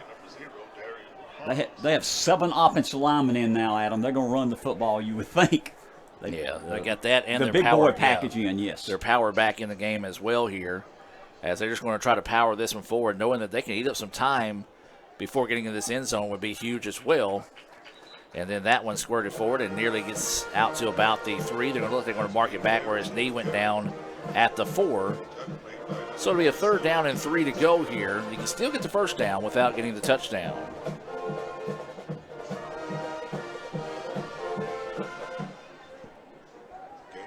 So East Mississippi once again taking their time getting the play call from the sideline. They usually wait about 15 seconds, get the call, then approach the line. But they're going to let it run down and take a timeout here. I believe so. And that's what they're going to do, as this one will count down a little bit further. And they do call the timeout with 5:05 to go here in the 4th. 31-10, East Mississippi pulling away in this one. We'll take a break here, a few words from our sponsors, and be back with more right after this. This broadcast is being brought to you by Renaissance Bank, Little Caesars in Fulton, Tupelo Coca-Cola Bottling Works, the Orthopedic Institute of North Mississippi, Davis Ford, First American National Bank, TM Realtor Agent Ricky Murphy, Max Home, the ICC Baptist Student Union, Cagle Eye Center, Bank Okolona, Sam's Town Market in Manatee, State Farm Insurance Agent Brandon Poland, the ICC Wesley Foundation, the ICC Foundation and Alumni Association, and donations to the Sports Information Indian Club from viewers like you. And welcome back out of the timeout. 31-10, East Mississippi with the lead, knocking on the door here with 5:05 to go in the contest. 3rd down and 3. Can still get the 1st down without getting the touchdown. They're going to load up and throw it to the corner of the end zone. Jump ball. As he hang on to it, no, it's incomplete. What? No, they call that a touchdown. I'd like to see a replay because I don't think his feet's in bounds. I don't think we're going to see it. Mr. Jim, I could almost give that to you here. Let's see what we got. if I can. Correct me if I'm wrong. Well, I'm not trying to. I just want to. He will. Yeah, please. No, Adam will. That's the reason why I'm in between y'all today. Trying to keep y'all from. One-handed catch. Give the kid credit. No, his knee was out of bounds when he caught the ball, but the official called it a touchdown either way. As the kick is good. He didn't drag a foot. Didn't drag a foot. When he caught the ball, his knee was in the white part of the end zone. That is clearly out of bounds, even though it happened right there from the official. It happened in a hurry, so he might have not been able to see it as the delay on the touchdown call. And East Mississippi now leads at 38-10 with 4:57 to play. But I will be fair and say we have the ability to go back and look at the play after the fact. So just unfortunate there for us. So a ball game that has really, again, the 38-10 is not going to tell the true story of this football game. No, it was 14-10 late in the third, wasn't it? Yeah. Or am I just, did I just wake up? It was I'm 14-10, sorry. and then it was 17-10 starting the fourth quarter, and we got the football. I'm glad you brought that up. Yes, sir. So credit East Mississippi, though. I mean, I know we're going to leave here today with not the best taste in our mouth on about three or four calls that have been pivotal calls, and some of the way the things have swung today. But you got to credit East Mississippi. They've been able to take care of and take advantage of things and put 38 points on the board and hold us to 10. I don't have a good taste in my mouth because Mr. Ingram did not bring me an orange. I apologize. I'm going to do that Thursday night, I hope. So this First American National Bank kickoff and called a fair catch. And so ICC will have it first down and 10 here. 4:57 to play. ICC trailing 38-10. And not impossible, but highly improbable. But ICC has got to have something very positive, very quick on this drive. I like your attitude. I'll tell you, that was the most positive statement I've heard anyone say. Being down 38-10. I've been around Mr. Jim long enough. With 5 minutes left in the ball game. I'm very impressed with your positivity. I like it. Let's go down and get a touchdown. See what happens. Down 28 here. Let's pour it to Let's it. roll. Indy's going to keep it on the ground this time, and they're going to fight forward and minimum pickup on the play, but a positive carry there on first down. Bring up second down in about 7 situation. That was Oliver. Oliver's gotten a lot more action than we've seen throughout the season today, and he's played well. Yeah, he has. Normally you're seeing Watts back there. A lot of work by Watts, and Watts is in the game now. Oliver just went back out. They substitute, but you're not seeing as much of Watts back there as you've seen of Oliver today. So Green, the quarterback. It looks like ICC is maybe kind of just waving the white flag here in this situation as they're letting the play clock run down as far as they can before keeping it on the ground. Now this is going to be Watts trying to bounce it to the outside, looking to cut back up the middle. And again, that front line of East Mississippi has been very solid today against the Indians' run. And the local PD is being called to something. Hopefully nothing serious there, as they're going the other way. They were going there in a hurry. So coming up inside 4 minutes in the contest here. Again, ICC taking their time, trying to run some of the clock here as well. So, guys, we just start looking ahead. We got Coahoma next week. Need to come out, take care of business on sophomore night against a very scrappy Coahoma club. Indians keep it on the ground one more time, and this is going to be a big run to the outside. Lowers his head, and that's a big carry there, as that was number 30. That was Roderick Patterson, I believe a freshman out of Nettleton, with the big run, and that'll move the chains. Still, Ole Miss still locked up. Looks like 20-17 in the third. LSU, according to what I'm seeing, still has the ball. Oregon, again, still pulling away from UCLA, 38-16. Still halftime there at OK State, with Texas got the lead over them by 7. And Memphis trying to claw back, 35-14 in the third now against Tulane. Well, Notre Dame just scored. It's now 44-21 with 2:55 to go in that one. Go Irish. I like it. Look at that, Mr. Ingram. Jump on the bandwagon. I'll tell you what. See, look, we're going to win a game today. I'll tell well, you look, what. the thing about it is, I just said something very positive, so that means That's right. We're trying to be positive. Yeah, no. Be That positive. means you rubbed off on me, and then you're saying go Irish. So I've finally been a positive influence on your life. I appreciate that. I'm glad that y'all worked out your differences today. It took till the fourth quarter with 2 minutes left for y'all to do that. So it's going to be a 2nd down and 9 situation after that gain of 1 on the play. Remind everybody, stay tuned for the Renaissance Bank post-game report. We'll break down today's action and look ahead of next week's game against Kahoma, as well as take a look back at some of the top plays today from today's action. And this is going to be a big carry here by Patterson as he was able to bounce that one out to the outside. One of the few times today that ICC has been able to bounce the ball outside and get some positive yards on the carry. I like the way Patterson's running the football here late in the ball game. The freshman from Nettleton.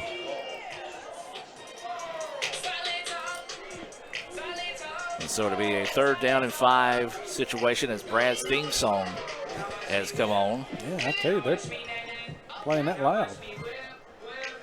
They must have knew I was up here. So the Indians taking their time here with a 3rd down and 5. 1:25 to go until this one is final. Green, your quarterback, gets the snap, and it's going to be a handoff, and it's going to be Patterson who just lowers his head, bullies his way forward for a gain of 2, and a break up a 4th down, and we're actually going to give him a gain of 3. And it's going to be a 4th down and 1 situation.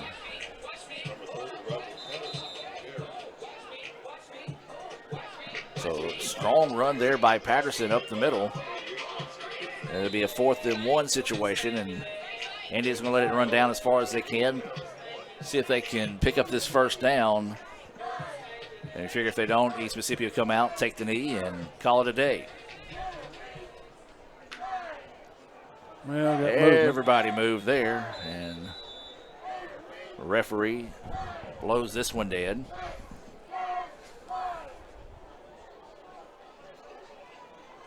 And so they're going to talk this one over and see what happens. False start on the offense. It looks like movement by the offensive line, so they'll back them up now, and they'll probably see the punting unit come out for the Indians, and we will. Well, ICC was going to load up and take a big chance there. But unfortunately, the movement will set them back, and it'll be Nixon on to punt again. Nixon has kicked the ball well today. He has. He's had a good day punting, even pinned them back there inside the 5 one time. So would you tell that Mr. Referee to not talk while I was talking? That's very rude of him. That was rude. He was interrupting me. Outstanding statement going there. I know, and I lost my train of thought. I mean, I don't know. I'm done now. Lane train. I'm thinking to spike my headset. So the Little Caesars kick. Another good punt. Another good punt into the wind here, and it's going to be a fair catch call for and taken by East Mississippi. That previous penalty came with a 10-second runoff, so it's now going to be a 17 seconds left in the game. So East can take the knee and pick up the win here. Guys, credit East Mississippi. They took care of business in the 4th quarter, pulled away for a 38-10 win. But again, that final score is not indicative of how this game's been played. You're right, Adam, and give them credit. East Mississippi won the ball game 38-10. Yeah, there were some questionable calls, questionable penalties, but we did not play good enough at the end of the ball game to find a way to win the ball game. East Mississippi did. Victory formation. So East will come out, take a knee here, and that will do it this afternoon here in Scuba. So waiting the snap. ICC respectfully just stands there, lets them take the knee, and the clock is not running. Now they run it, and that's going to do it. Your final score here from East Mississippi. The Lions pick up the 38-10 win here over the Indians. We're going to take a timeout, come back with the Renaissance Bank postgame report. Back with more right after this here on the ICC Sports Network. Why settle for a checking account that just holds your money? Renaissance Rewards Extra gives you so much more. Like savings at more than 400,000 retailers, 24/7 roadside assistance, a cell phone protection plan worth up to $400, $25 in ATM fee refunds per monthly cycle, and a great interest rate when you meet 3 easy qualifications. Get extra today at rewardsextra.com. Renaissance Bank, understanding you. Member FDIC. This broadcast is being brought to you by Renaissance Bank, Little Caesars in Fulton, Tupelo Coca-Cola Bottling Works, the Orthopedic Institute of North Mississippi, Davis Ford, First American National Bank, TM Realtor Agent Ricky Murphy, Max Home, the ICC Baptist Student Union, Cagle Eye Center, Bank Okolona, Sam's Town Market in Mantachie, State Farm Insurance Agent Brandon Poland, the ICC Wesley Foundation, the ICC Foundation and Alumni Association, and donations to the Sports Information Indian Club from viewers like you. Playing on tour takes years of dedication, hours of practice, focused precision, and nerves of steel. That's how you become great at the game, but not how you should bank. That's why Allie Ewing chose Renaissance Bank. Their easy-to-use app makes banking a breeze, no matter where she is. Renaissance Bank, understanding you. And welcome back, ladies and gentlemen, here to the Renaissance Bank post-game report. Your final score here from Scuba is East Mississippi pulls away late to win 38-10 over East Mississippi. And guys, we were talking during the break, it's going to be unfortunate when people don't read the paper anymore, but when people look at the paper or maybe see it online to see the 38-10 final score, it doesn't reflect how this football game was played. No, 14 again, Mr. Ingham. You said 14-10 going into the fourth, starting the fourth. I'm sorry, 17-10 starting the fourth period. I think I said that, 17-10. I made that up. I was just lying. I was seeing if you were paying attention, and you are. Great job. 17-10. You're exactly right. So, the points, all the what you got there, all of that came about in the fourth quarter. So what we were talking about earlier and about how well the defense has played, and they did play all day today, and it was just amazing, but they were able to produce those 21 points just in the fourth quarter. So, no, it's not going to be showing how well our defense played today, because people are going to see that score and say, well, that was just a blowout. No, it wasn't. You're going to have to look at the line item and look at the box score on this thing to see that. Again, we mentioned at the beginning in the pregame show, and we mentioned clean football, controlling our own destiny. One way of doing that was not to have turnovers. We had two that were costly. No doubt. Two that were costly. We can't control the referees or the officials out here as we would like to. And, again, I'm mad because they started talking when I was wanting to talk a while ago anyway. But we can't control. We did see some calls that were made that did not go our way that probably should have gone our way. We can't control that. Again, those are the things that are out of our control that we were talking about. Those are things we cannot control. What can we control? We should be able to control turnovers, things like that, the costly penalties, which luckily I don't think we had as many of those today, but we did have some turnovers. Can't come into Scuba and do that. And yeah, we were up in the game. We had scored 17-10. We knew we were in the game. We had the momentum, and then we had a turnover. No doubt. And you win and lose as a football team. Coaches always say you don't blame the offense, you don't blame the defense, and we're not. But let's be honest. Give East Mississippi credit. They deserve to win the football game, but our defense played winning football, and our offense might not have played as well as we needed them to play. But it's a team loss. Playoff situation is still up in the air. We have an opportunity. Things will have to fall right. But the number one thing is we got to go back home, play a last regular season game at home, and find a way to beat Coahoma, put this behind us, and play well next Thursday night. Yeah, because you're right. Now, the bad thing is, like we were talking about, it's not out of our control now. So we've got to allow and hope other things happen. And so what we can control is our game next week and Thursday. We do have to continue to focus on that. We've got a short week to go in and prep and get ready for, as you said, Adam, a scrappy Coahoma team that always comes in and plays Etowamba well or plays us well when we go up there. And so got a scrappy team coming in, and we've still got to focus on that and play that game well. But also we got to sit here and hope, and wish and say, okay, well, we need this to happen too. Yeah, I'm say it's we've seen in the past that when crazy things can happen in this league, and they tend to happen. So that's what the MACCC is known for there. Guys, we talked about it, 38-10, your final score here. there were some bright points today, especially on that defensive side of the football. Man, they came out. They gave us every opportunity to win this football game, and that's what you needed out of your defense today was them to come up and make plays, just late running out of gas. They did. I mean, it started with the first play. The first play from the line of scrimmage today. Wow, what a hit! Blowing up the plays, and we did that. Now, again, I will say, defense did, especially in that first half, gave away some critical third down. They allowed them to advance and get the first down when it was not just a short third; it was a third and long situation where we could have. Hopefully, prevented the first or at least kept them from getting the first and gotten the ball. So there were a couple of times there, yes, where the defense, I'm not going to say that they were just perfect today. They weren't. But offensively, we were begging for some points. And we got the 3 points in the first half, but, Mr. Ingram, that's what we kept talking about. We got to get it in the end zone. We got to get it in the end zone. We got to get it in the end zone. We got to get it in the end zone.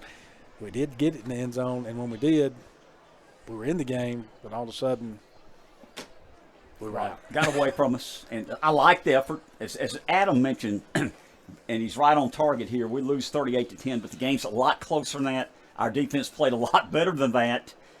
And you got to put it behind you. You got to get ready. You're going home. You're playing a good, improved Coahoma ball team. You're at home with your fans, your crowd. You need to play well this final game of the year. And playoffs, don't worry about it right now. The number one thing you got to do is win the game and see where it falls. So you got to get your head up, put this behind you. You played hard. You played pretty well. You lost on the road, but let's win at home Thursday night. Take a look at some final stats being brought to you by Samstown Market in Manatchee. We got the fresh produce, some great choices of meat. They're located right there, right in the heart of Manatchee. As for ICC, they rushed for 71 yards on 33 carries, threw for 199 yards on 15 of 42 passing with 2 interceptions and 1 touchdown.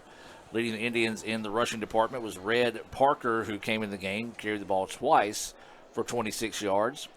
Then it was Oliver. We talked about the play of him. He looked sharp tonight. He had 14 carries for 23 yards. Patterson, 4 carries for 19 yards. Watts, 4 carries for 6 yards. Jamal Brooks, 3 carries -1. And Green, 6 carries -2.